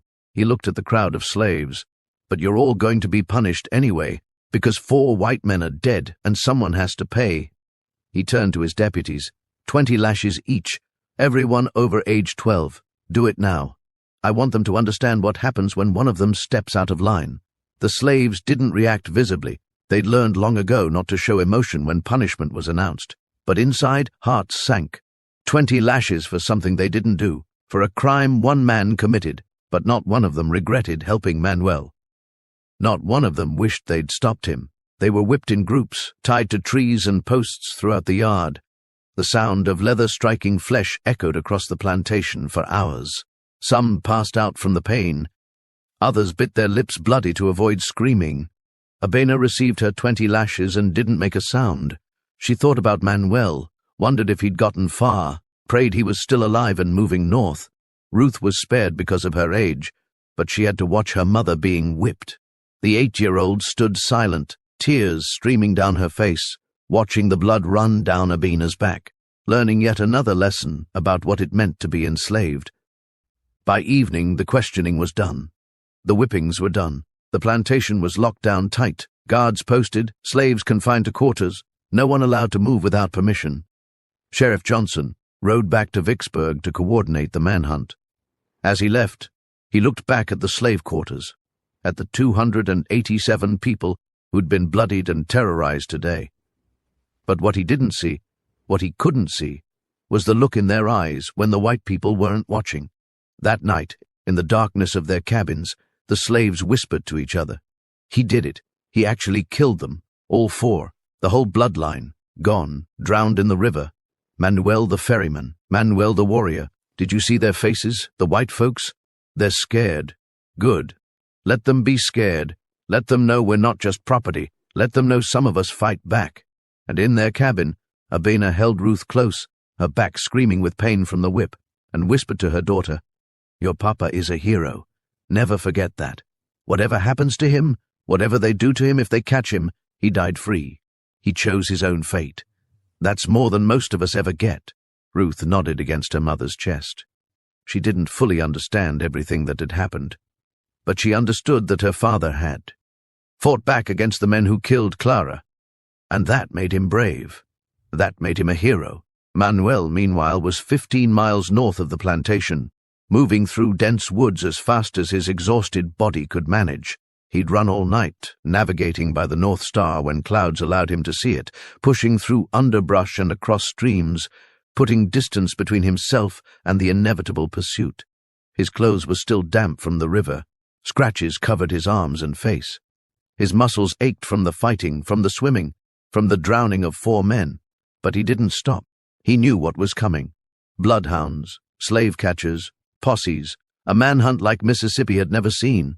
He had advantages. He knew the land better than most white people. He could swim across rivers that would stop dogs. He'd learned tracking and counter-tracking skills over years of watching hunters. But he also knew his chances were slim. The entire system would mobilize against him. Every white person in 5 states would be looking for him. The reward would be enormous. Still, he had to try. As dawn broke on July 6th, Manuel reached a creek he recognized. If he followed it north for 3 miles, it would lead to a swamp. In that swamp, he knew from whispered stories among slaves, there was a small community, a maroon settlement where runaways had been living for years, hidden from white people, surviving on hunting and fishing and careful secrecy. If he could reach them, they might help him, might hide him until the initial fury of the manhunt died down, might provide contacts for the Underground Railroad.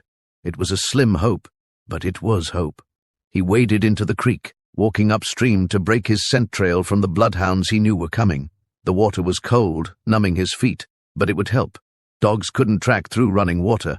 Behind him, far in the distance, he heard something that made his blood run cold, baying. The sound of bloodhounds on a scent trail. They'd found his trail already. Somehow, despite the rain, despite the river, despite everything, they'd found him. Manuel began to run. The creek became his highway. He splashed through it, slipping on rocks, cutting his feet on sharp stones, not caring, just running. The sound of the dogs getting closer. Hours passed. The sun rose higher. Manuel's legs burned. His lungs screamed. He'd had no food since yesterday, no real rest. He was running on pure adrenaline and will. But the dogs were getting closer. He could hear them clearly now, their excited baying, and behind the dogs, voices, men shouting to each other, coordinating the hunt. Manuel climbed out of the creek, ran through dense forest. Branches whipped his face. Thorns tore his clothes. He didn't care. Up ahead he saw it, the swamp. Dark water, cypress trees, thick vegetation. If he could reach it, if he could lose himself in there. The first shot rang out. A bullet whined past his head, so close he felt the displacement of air. Manuel dove behind a tree, breathing hard. "There, I see him!" a voice shouted. Negro running toward the swamp. More shots. Wood splintered near Manuel's head.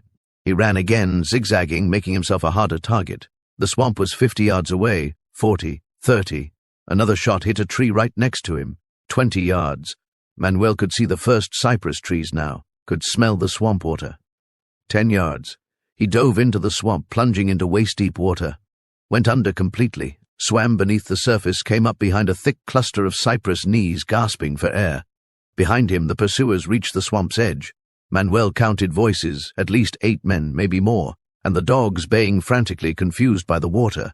"He went in there," one voice shouted. "Into the swamp. We can't follow on horseback. Terrain's too difficult. Then we go on foot, spread out. He's trapped in there. Swamp only goes so far before it hits the river again. We'll box him in." Manuel, hidden behind the cypress knees, listening to them plan his capture, made a decision. He couldn't keep running. Not like this. He was exhausted, wounded, half-starved. They had horses, dogs, guns, food, and unlimited manpower. They could simply wait him out, surround the swamp, starve him out. But he'd promised himself something. He'd promised Clara, promised his ancestors, promised every enslaved person who died under the whip. If he was going to die, and he probably was, he'd die on his own terms, free, with his head high, never on his knees again. He reached down to his belt, felt for his knife. Still there, despite everything.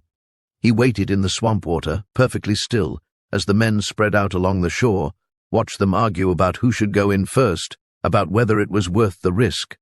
Then he heard a sound that changed everything. More voices, but these were different. Black voices, speaking low and urgent.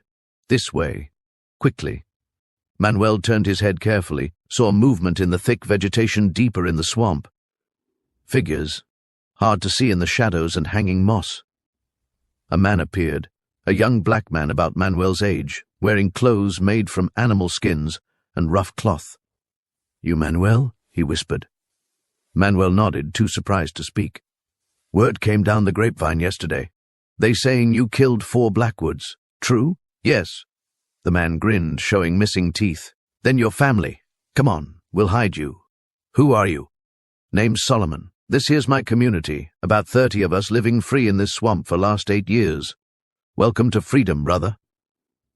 Solomon gestured, and 4 other men appeared, also dressed in rough clothing, carrying weapons, spears made from sharpened metal, a couple of old rifles, knives. "But the white folks," Manuel whispered. "They're right there. They'll come in." "Let them try," Solomon said grimly. "This is our land. We know every inch. They come in, they might not come out." Manuel felt something he hadn't felt in 26 years. Hope, maybe, just maybe, he might survive this after all.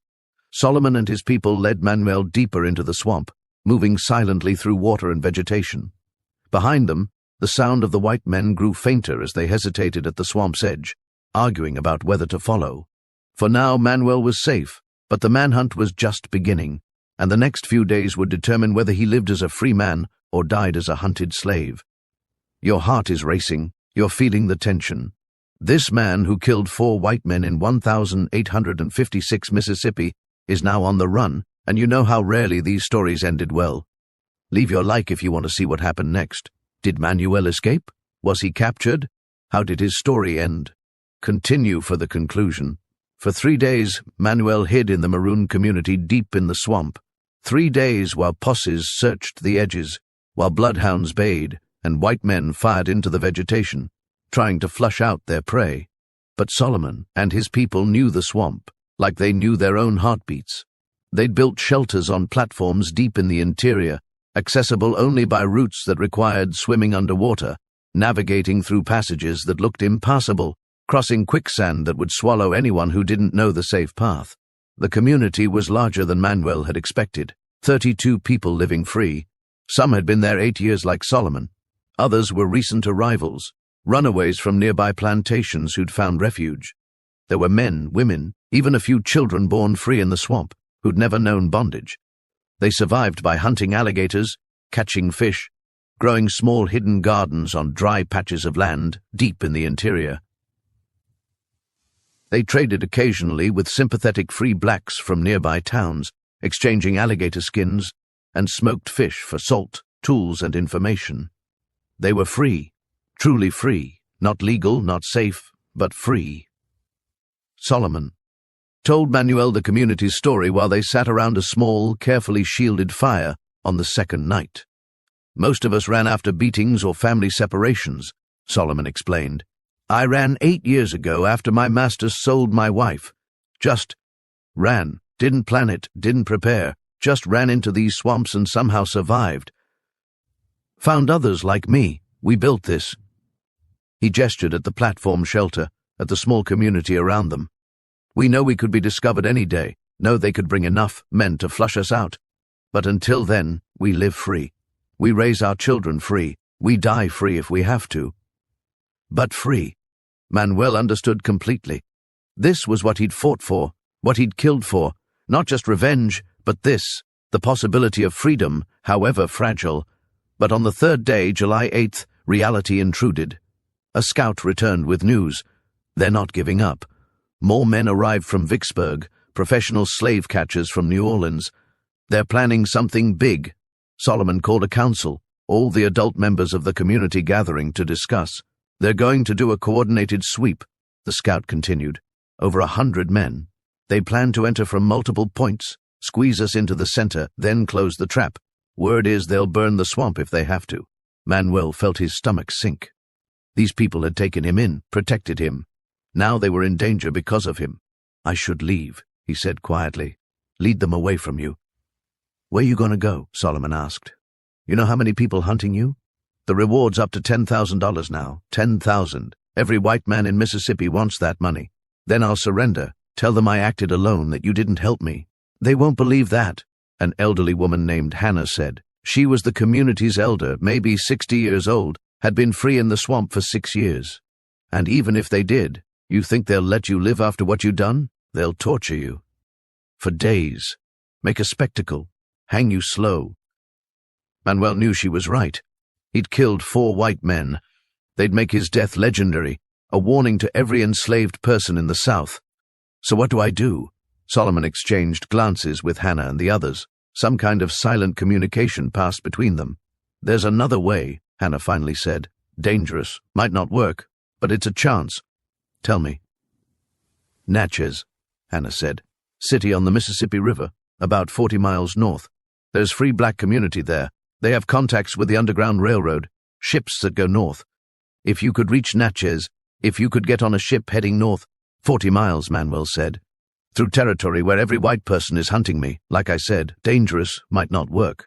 But if I stay, I endanger you. True. Manuel looked around at these people who'd risked everything to shelter him, saw children sleeping peacefully, unaware of the danger, saw families that had built something precious in this swamp. He couldn't be the reason it was destroyed. I'll go, he decided. Tonight. How do I get to Natchez? Solomon pulled out a crude map scratched on a piece of bark. Follow the swamp north to where it meets Bayou Pierre. Follow the bayou west, staying in the water as much as possible. That'll take you almost to Natchez. Once you're in the city, find a man named Reverend Josephus Brown at the AME church. Tell him Hannah sent you. He'll know what to do. What if I'm caught? Then you die. But you die trying to be free. That's better than most of us get. Manuel nodded slowly. It was the same thing Aunt Judith had said back on the plantation. Better to die free than live in chains. That night, the community prepared Manuel for his journey. They gave him food, smoked alligator meat and dried fish. They gave him clothes, rough but clean, less conspicuous than his torn plantation clothes. They gave him a knife better than the one he had. They gave him detailed instructions on the route, on where to hide during the day, on how to avoid slave patrols. And they gave him something else, hope. You did what none of us had the courage to do, Solomon said as they prepared to part. You fought back. You killed them. You made them afraid. That means something. That changes something. Maybe, Manuel said. Or maybe it just gets more of us killed. Maybe both, Solomon admitted. But still, you did it, and we'll remember. We'll tell the story. Manuel the ferryman who drowned the Blackwoods. That story's gonna spread across every plantation in the South, and every enslaved person who hears it will know. We're not helpless. We can fight back. They clasped hands, these two free men in a swamp in Mississippi. Then Manuel left, moving silently through the darkness, heading north toward an uncertain future. The journey to Natchez took 4 days and nights. 4 days of moving only in darkness, hiding during daylight, swimming through bayous, wading through swamps, constantly listening for bloodhounds and voices. He came close to capture twice. On the second night, he stumbled into a slave patrol. 3 white men on horseback, out looking for runaways. They saw him, shouted, reached for their guns. Manuel dove into a bayou, swam underwater for as long as his lungs could hold, came up 50 yards away behind a fallen log. He heard them searching, heard their horses splashing in the shallows. He stayed underwater, surfacing only to breathe, for 3 hours until they finally gave up. On the 4th day, hiding in a barn during daylight, a young white boy discovered him. The boy, maybe 10 years old, stared at Manuel with wide eyes. Manuel put a finger to his lips, waited to see what the boy would do. Would he scream, run to get adults, get Manuel killed? The boy looked at Manuel for a long moment. Then, incredibly, he whispered, "My mama says slavery is wrong, says it's a sin, I won't tell." The boy left, and Manuel heard him tell. His mother, he'd checked the barn and found nothing. Not all white people were monsters. Manuel filed that thought away, though it didn't change anything about his past or his present circumstances. On the night of July 12th, exactly 1 week after the drownings, Manuel reached Natchez. The city was larger than anything he'd ever seen. Thousands of people, dozens of streets, buildings 3 and 4 stories tall. It sat on high bluffs overlooking the Mississippi River, a bustling port city where cotton was king and money flowed like water. It was also a city where free black people lived and worked, where the AME church operated openly, where the Underground Railroad had hidden contacts. Manuel waited until full dark, then moved through the streets carefully, asking quiet questions of black people he passed, following directions to the church. The AME church was a simple wooden building in the free black section of town. Manuel knocked on the door of the small house behind it. An elderly black man answered, maybe 70 years old, with white hair and kind eyes. "Yes? Are you Reverend Josephus Brown?" "I am. Hannah sent me. From the swamp." The Reverend's eyes widened slightly. Then he glanced quickly up and down the street, pulled Manuel inside and shut the door. "You're him," the Reverend said. "Manuel, the ferryman, you know?" "Son, everyone knows. The whole South is talking about what you did. 4 Blackwoods dead in 1 night. $10,000 reward on your head. Biggest manhunt in Mississippi history." The Reverend studied Manuel's face. "How many men you killed to get here?" Just the 4 Blackwoods. I've been running since. Remarkable. The Reverend gestured to a chair. Sit. You must be exhausted. When did you last eat? This morning. Some dried fish. The Reverend disappeared into the kitchen, returned with bread, cheese, and water. Manuel ate ravenously while the old man watched. You know they'll never stop hunting you, the Reverend said. Quietly, not just because of what you did, but because of what it represents. You're a symbol now. You proved that enslaved people can fight back, can win. Every plantation owner in the South wants you dead because of what your survival would mean. I know. So, we need to get you north. Far north. Canada, ideally. It's the only place you'll truly be safe. Can you help? Yes. But it won't be easy. There's a ship leaving tomorrow night, the River Queen, heading to St. Louis. From there, you can catch the Underground Railroad north through Illinois to Canada. But getting you on that ship... The Reverend shook his head. Every dock in the city is being watched. They're checking papers of every black person trying to board, and you're too distinctive. Tribal scars on your face, height, build. Too many people looking for you. Then how? The Reverend smiled slightly. Coffin? What? We're going to ship you to St. Louis in a coffin. It's been done before. You'll be in a wooden crate, supposedly containing a body being returned to family up north. They won't open it to check. Superstition about disturbing the dead. It'll be cramped, hot, airless. The journey takes 2 days. You'll have a small air hole and a little water. You might not survive, but it's your best chance. Manuel thought about it. 2 days in a coffin, barely able to breathe, unable to move. It sounded like a nightmare, but it also sounded like freedom. I'll do it. The Reverend nodded, as if he'd expected that answer. Good. Tomorrow night we'll take you to the docks after dark. The ship's captain is sympathetic, not an abolitionist exactly, but willing to turn a blind eye for the right price. We've arranged everything. How much does it cost? You don't worry about that. The church has funds for this. Donations from people who believe slavery is wrong. Consider it paid. Manuel felt his throat tighten with emotion. Why would you risk this for me? Because you did what needed doing, the Reverend said simply. Those Blackwood men were evil. They deserved what they got, and you deserve a chance at freedom. It's that simple. The next day, July 13th, Manuel hid in the church basement. The Reverend brought him food, water, and a change of clothes, black suit, white shirt, the kind of outfit a free black person might wear to a funeral.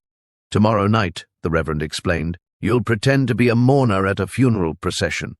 We'll walk to the docks with the coffin, which will be empty at that point. You'll be one of the pallbearers. Once we reach the ship, you'll climb into the coffin, we'll seal it, and load it onto the River Queen. 2 days later, if all goes well, you'll emerge in St. Louis, and if it doesn't go well, then you'll suffocate in a coffin or be discovered and hanged. But let's not dwell on that. Manuel spent that day thinking about his life, about Abena and Ruth, hoping they were okay, about Clara, hoping she was at peace, about Joseph and Sarah, his children sold away years ago, wondering if they were alive somewhere. He thought about the Blackwoods, rotting in graves in Mississippi. He felt no guilt, only satisfaction that they could never hurt anyone again. As evening fell on July 13th, the Reverend returned to the basement. It's time. They walked through the streets of Natchez, part of a small funeral procession. 6 people carrying a coffin, singing a mournful spiritual, looking like grieving family members bringing a loved one home. No one stopped them, no one questioned them. They walked right past 2 constables who were watching the docks, and the constables didn't even glance twice at the funeral procession. They reached the River Queen at 9 p.m. The captain, a weathered white man named O'Malley, met them at the gangplank. This him? O'Malley asked quietly. Yes, $10,000 reward, O'Malley mused, looking at Manuel. That's a lot of money. Manuel tensed, hand moving toward his knife. Rax, O'Malley said. I said it was a lot of money. Didn't say I wanted it. What those Blackwoods did to slaves on their plantation, that was wrong. What you did to them, that was justice. I'm Irish. My people know about oppression too. Get in the coffin. They'd placed the coffin behind some cargo crates, out of sight of the dock. Manuel climbed in, lay down. It was tight, he could barely move. There was a small hole drilled near his head for air, and a water skin positioned where he could reach it. 2 days, the Reverend said, looking down at him. You can do this. You're strong. You're a survivor. "Thank you," Manuel said, "for everything. Thank your own courage. You fought back. You chose freedom over fear. That's everything." They nailed the lid shut. Darkness absolute. Manuel heard muffled voices, felt the coffin being lifted, being carried onto the ship, heard the sounds of other cargo being loaded. Then, after what felt like hours, he felt the ship begin to move. The gentle rocking motion, the sound of water against the hull, the creaking of wood.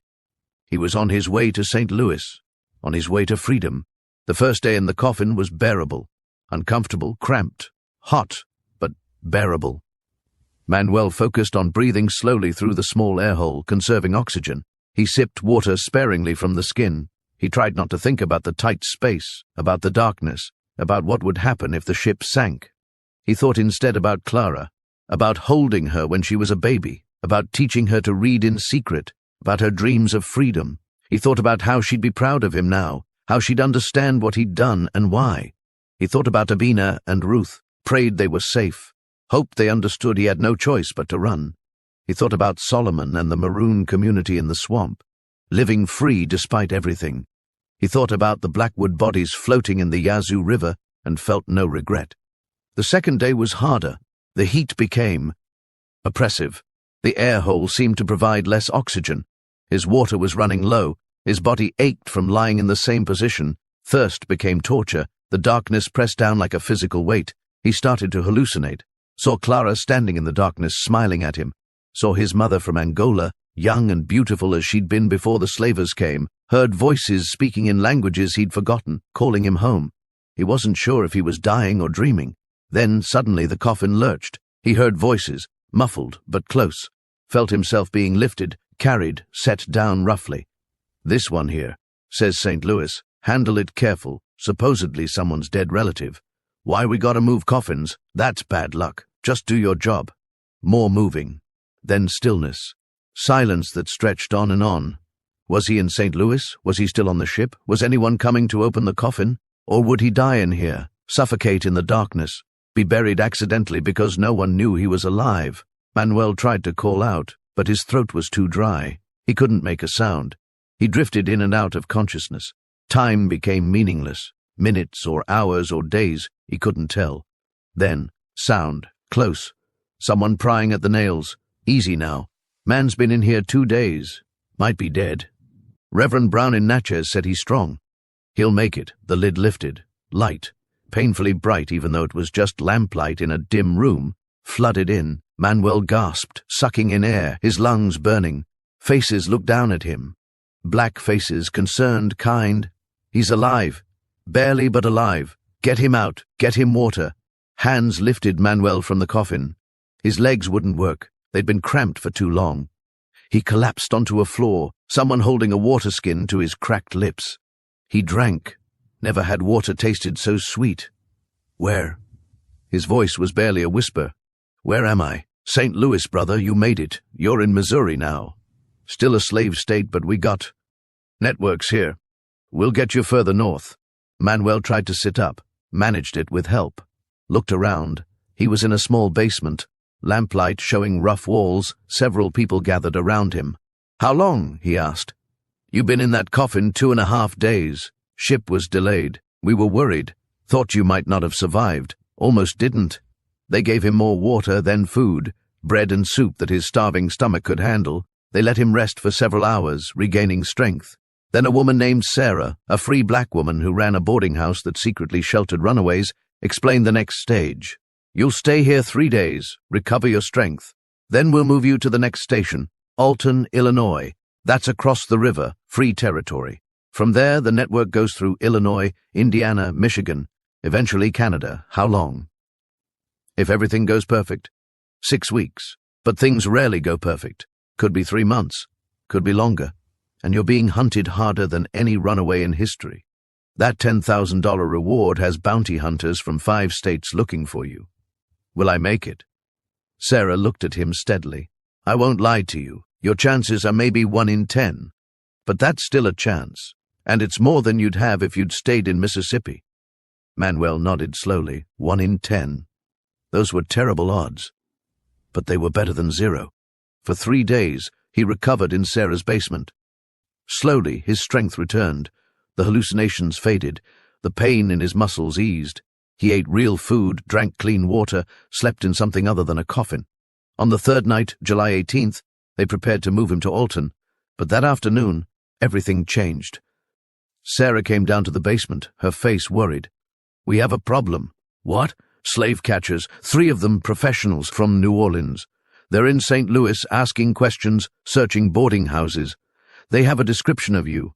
Someone talked. I don't know who. Maybe someone saw the funeral procession in Natchez. Maybe someone on the ship. But they know you came through here. When will they reach this house? Could be hours, could be tomorrow. But we have to assume they're close. Then I need to leave now. In daylight? That's dangerous. You'll be visible." "More dangerous than staying here when slave catchers are coming?" Sarah nodded reluctantly. "You're right. Okay. Different plan. There's a wagon leaving for Alton in 1 hour. It's carrying supplies, grain sacks, flour barrels. We'll hide you among the cargo. It's not perfect, but it's faster than waiting for night." They dressed Manuel in rough work clothes, gave him a hat to shadow his face. His tribal scars were too distinctive. Anyone looking for him would recognize them immediately, so they wrapped a bandage around his face, made it look like he'd been injured, was recovering from a wound. "Keep your head down," Sarah instructed. "Don't make eye contact with anyone. The wagon driver's sympathetic but nervous. He's risking everything to help you." An hour later, Manuel climbed into the back of a wagon loaded with grain sacks. They buried him underneath, creating a small space where he could breathe but wasn't visible. The wagon rolled through St. Louis streets. Manuel could hear sounds, people talking, horses, commerce, city life. Every time the wagon stopped, his heart raced, expecting rough hands to pull back the grain sacks, to discover him, to end his flight for freedom right here. But they didn't. The wagon kept moving. After what felt like hours, but was probably only 1, the driver called back quietly, "We're approaching the river. Ferry crossing to Illinois. Stay absolutely still. They sometimes check cargo." The wagon stopped. Manuel heard voices. "What you got?" "Grain and flour, taking it across to Alton. Papers, right here." Silence. Manuel held his breath. If they checked the cargo, if they moved the grain sacks, if they... Found him.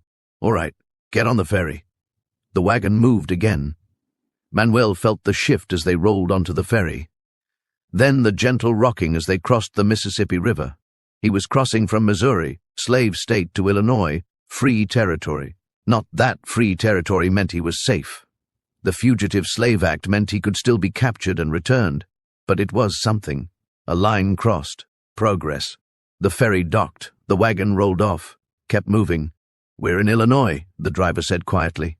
"Free soil. You can breathe easier now, friend." But Manuel didn't breathe easier, because he knew the truth. He wouldn't be safe until he reached Canada. And Canada was still over 1,000 miles away. The wagon took him to a farm outside Alton, another station on the Underground Railroad, a Quaker family named Morrison, who'd been sheltering runaways for 10 years. They welcomed Manuel into their barn, gave him food, let him rest. Over the next week they explained the route north, through Illinois to Chicago, from Chicago into Michigan, then across into Canada at Detroit. That's the plan. How many stations? 20, maybe 30. Depends on circumstances. You'll never stay more than 3 days in one place. Too dangerous. You'll travel at night, hide during day. Sometimes in wagons, sometimes on foot. It's slow, it's dangerous, but it works. How many people make it? Maybe half. The others are caught, killed, or give up and return to the south. You're being hunted harder than most, so your odds are worse. Manuel accepted this. He'd accepted death as a possibility when he killed the Blackwoods. Every day of freedom since then had been a gift. For the next 6 weeks, Manuel moved through the Underground Railroad network. He traveled through Illinois, staying at farms, churches, hidden rooms in sympathetic families' houses. He moved only at night, guided by conductors who knew the routes, who watched for slave catchers, who helped him cross rivers and avoid patrols. He came close to capture 4 more times. Once, hiding in a barn, a slave catcher's dog found him. Manuel killed the dog silently, slipped away before the hunter arrived. Once at a river crossing, a patrol spotted him. He dove into the water, swam downstream for 2 miles, lost them in the darkness. Once, hiding in a church basement, the building was searched. He pressed himself into a hidden compartment built specifically for this purpose, held his breath while footsteps passed inches away. Once, walking on a road at night, a group of bounty hunters rode past. Manuel threw himself into a ditch, lay completely still while they passed, their torches lighting the night. Each time, he survived by luck, by skill, by the help of people who risked everything to shelter a fugitive. By September 1856, 2 months after the drownings, Manuel reached Michigan. He was thinner, harder, scarred by close calls and constant fear, but he was still alive, still free, still moving north. In Detroit, a conductor named William Lambert, a free black man who ran a shipping business, explained the final stage. Across the Detroit River is Canada, Windsor, freedom, real freedom. Once you're there, you're beyond the reach of American slave catchers. You'll actually be free. How do I cross? Rowboat tonight. I'll take you myself. It's dangerous. The river's watched, patrols on both sides. But we've done this hundreds of times. How many people have you helped over the years? Maybe 2,000. You'll be the most famous, though. Everyone knows about Manuel the ferryman. Your stories spread across the entire South. Slaves are singing songs about you. You're a legend. Manuel didn't feel like a legend. He felt exhausted, traumatized, haunted by memories of drowning 4 men in a Mississippi River. But he also felt something else, a faint, fragile sense of approaching freedom. That night, September 15th, 1856, William Lambert rowed Manuel across the Detroit River into Canada. The crossing took 20 minutes. 20 minutes of rowing through darkness, watching for patrol boats, hoping they wouldn't be spotted. Then the boat scraped against a dock on the Canadian side. Lambert tied it up, turned to Manuel. "That's it," he said simply. "You're in Canada now. You're free, really, truly free." Manuel stepped onto Canadian soil, looked back across the river at America, the country that had enslaved him for 38 years, the country where he'd been born into bondage in Angola, shipped across the Atlantic, bought and sold like livestock. He'd killed 4 men to escape that country, drowned them in a river with his own hands, and he'd do it again. "What do I do now?" Manuel asked. "There's a settlement here, black people, mostly former slaves. They'll help you find work, housing, a community. You can start over, build a new life. You're only 38. You could have 40, 50 years of freedom ahead of you." Manuel nodded slowly. A new life, freedom, things he'd never imagined possible. "Thank you," he said to William Lambert.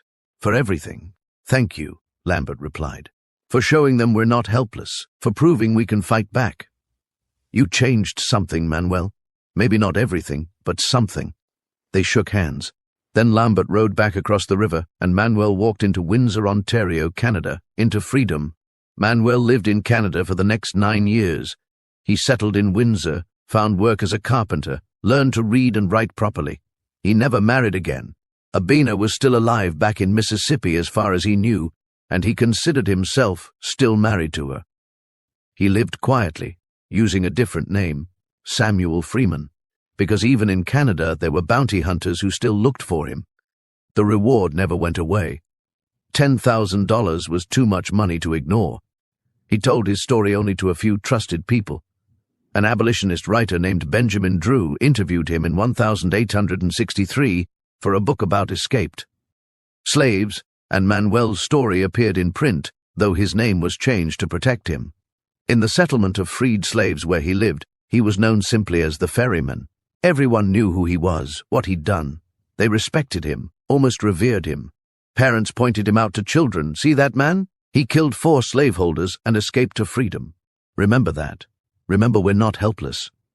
When the Civil War broke out in 1861, Manuel wanted to return to fight, but the community elders convinced him it was too dangerous. He was still hunted, still wanted, so he stayed in Canada and sent money instead, supporting the Union cause, knowing that every Union victory brought freedom closer for those still enslaved.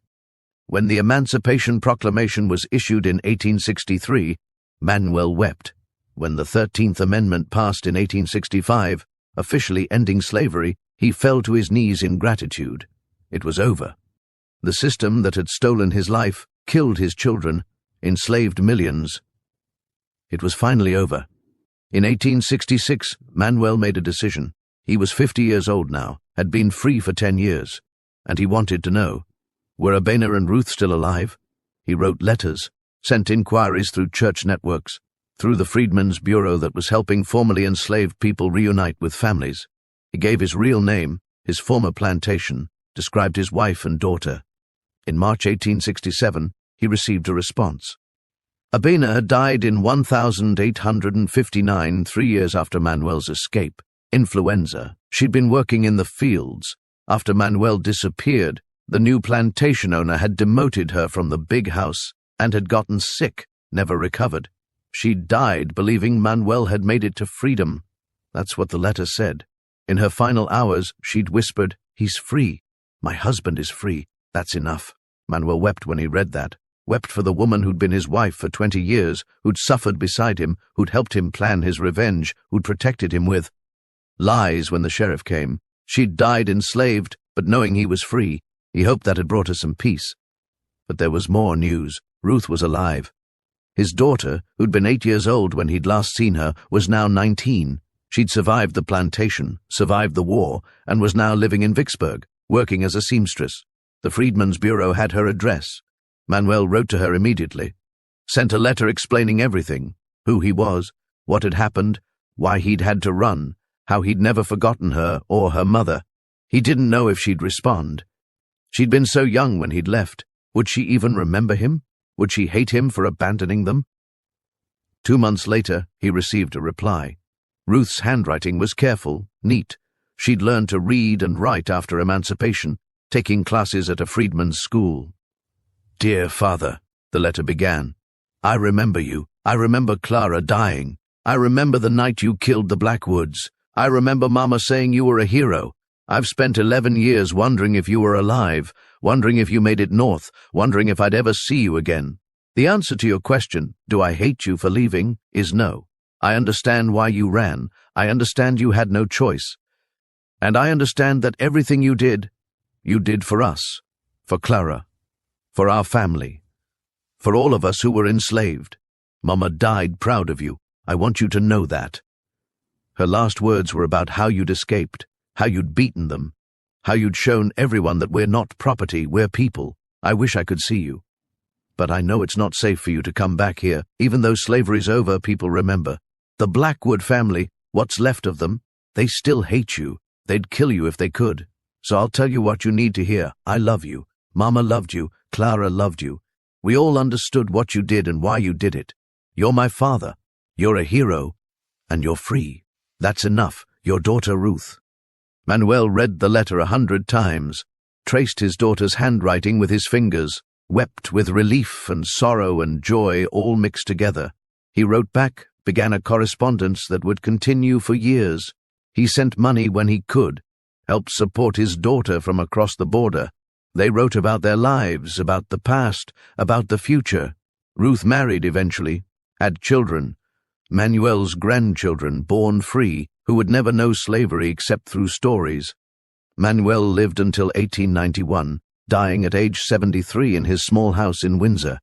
He'd lived 35 years as a free man, almost as many years of freedom as he'd had of bondage. At his funeral, attended by dozens of people from the black community, a young minister spoke about Manuel's life, about Angola, about the Middle Passage, about 26 years of slavery, about the night he killed 4 men and escaped to freedom. This man, the minister said, lived through hell and came out the other side. He endured what no human should endure, and when the moment came, when he couldn't endure any more, he fought back. He took justice into his own hands because there was no other justice available to him. Was it murder? The law said yes. But God's law, the higher law, the law that says every human has the right to defend themselves and their family, that law said it was justice. Manuel the ferryman killed 4 demons who dressed themselves as men, and then he ran toward freedom, and he made it. Against all odds, he made it. Let his story be remembered. Let it be taught to our children and our children's children. Let them know that their ancestor was a warrior, that he fought back, that he chose freedom over fear. And let them know that because of men like Manuel and women, too many women to count, slavery finally ended. The system finally fell. The chains finally broke. Manuel is free now in a way even Canada couldn't give him. He's free in heaven, reunited with his wife and his daughter, Clara, reunited with all those who suffered and died under slavery's whip. But his legacy lives on, his courage lives on, his refusal to be broken lives on. Remember him, honor him, and never ever forget what he did. They buried Manuel under a simple headstone that read, Samuel Freeman, Manuel, 1818 to 1891. The ferryman died free, and in Mississippi, in Warren County, where the Yazoo River still flows dark and deep, old people still tell stories about the night in 1856, when 4 white men went into the water and never came out. They say on July 4th, if you listen carefully, you can hear voices in the river, screaming, begging, drowning. They say the river remembers. They say justice was served that night. They say Manuel the ferryman showed everyone what was possible, and they say his daughter Ruth, before she died in 1923 at age 75, would tell her grandchildren, your great-grandfather was a hero. He killed monsters. He chose freedom. And because of him, you were born free. Never forget that. Never forget what it cost. The story of Manuel the ferryman became legend. It spread through oral tradition, through spirituals sung in churches, through whispered stories in black communities across America. Some details changed over time. Some versions said he killed 6 men, some said 10. Some versions said he escaped by swimming to Canada. Some said he flew away on angels' wings. But the core truth remained. A slave named Manuel killed his oppressors and escaped to freedom. And his courage inspired thousands. When the civil rights movement emerged in the 1950s and 60s, activists rediscovered Manuel's story. They held him up as an example of resistance, of refusing to accept injustice, of fighting back against oppression. Historians debate whether his violence was justified. Some say yes, he had no legal recourse, no protection, no choice but to fight. Others say violence is never the answer, that he should have found another way. But everyone agrees on this. Manuel's story matters. It shows that enslaved people were not passive victims. They were human beings who resisted in countless ways, and sometimes that resistance was violent because violence was the only language their oppressors understood. Today there's a small memorial in Windsor, Ontario. It honors the thousands of escaped slaves who found freedom in Canada. Manuel's name is listed there, one among many, but those who know the story pause at his name. The ferryman who drowned his masters, the father who killed for his daughter, the man who chose death over bondage and somehow survived to live free. His story is American history, his story is black history, his story is human history, the eternal struggle for freedom, for dignity, for the right to control your own life. And his story asks us, across 170 years, a simple question: what would you do if you lived in bondage, if your family was torn apart, if your daughter was raped and killed, if no law protected you and no court would hear you? What would you do? Manuel answered that question on July 4, 1856, in the dark waters of the Yazoo River, with his own hands, with his own courage. He fought back, he killed his oppressors, he ran toward freedom, and he made it. That's the story of Manuel from Mississippi, who drowned the master and his 3 sons in the Yazoo River, 1856. A story of resistance, of justice, of freedom, never to be forgotten. This story of Manuel from Mississippi teaches us that human dignity cannot be destroyed, only suppressed.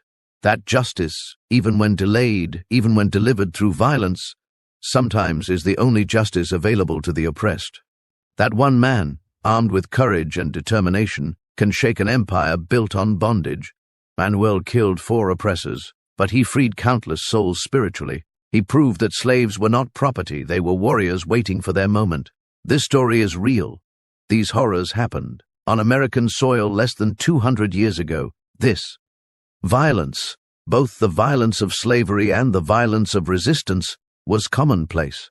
If you want to see more stories like this, stories that textbooks omit, stories that the establishment tried to erase, leave your like, comment which untold resistance story you want next. Share so more people learn this history. Subscribe and turn on notifications in the comments. Tell me, was Manuel's violence justified? What would you have done in his place? What other stories of slave resistance do you know? Remember, knowing our history, even its darkest chapters, is essential for building a just future. Freedom was never given, it was always taken, with blood, sweat, tears, and courage. This is the story of Manuel, one of thousands, never forgotten, always remembered.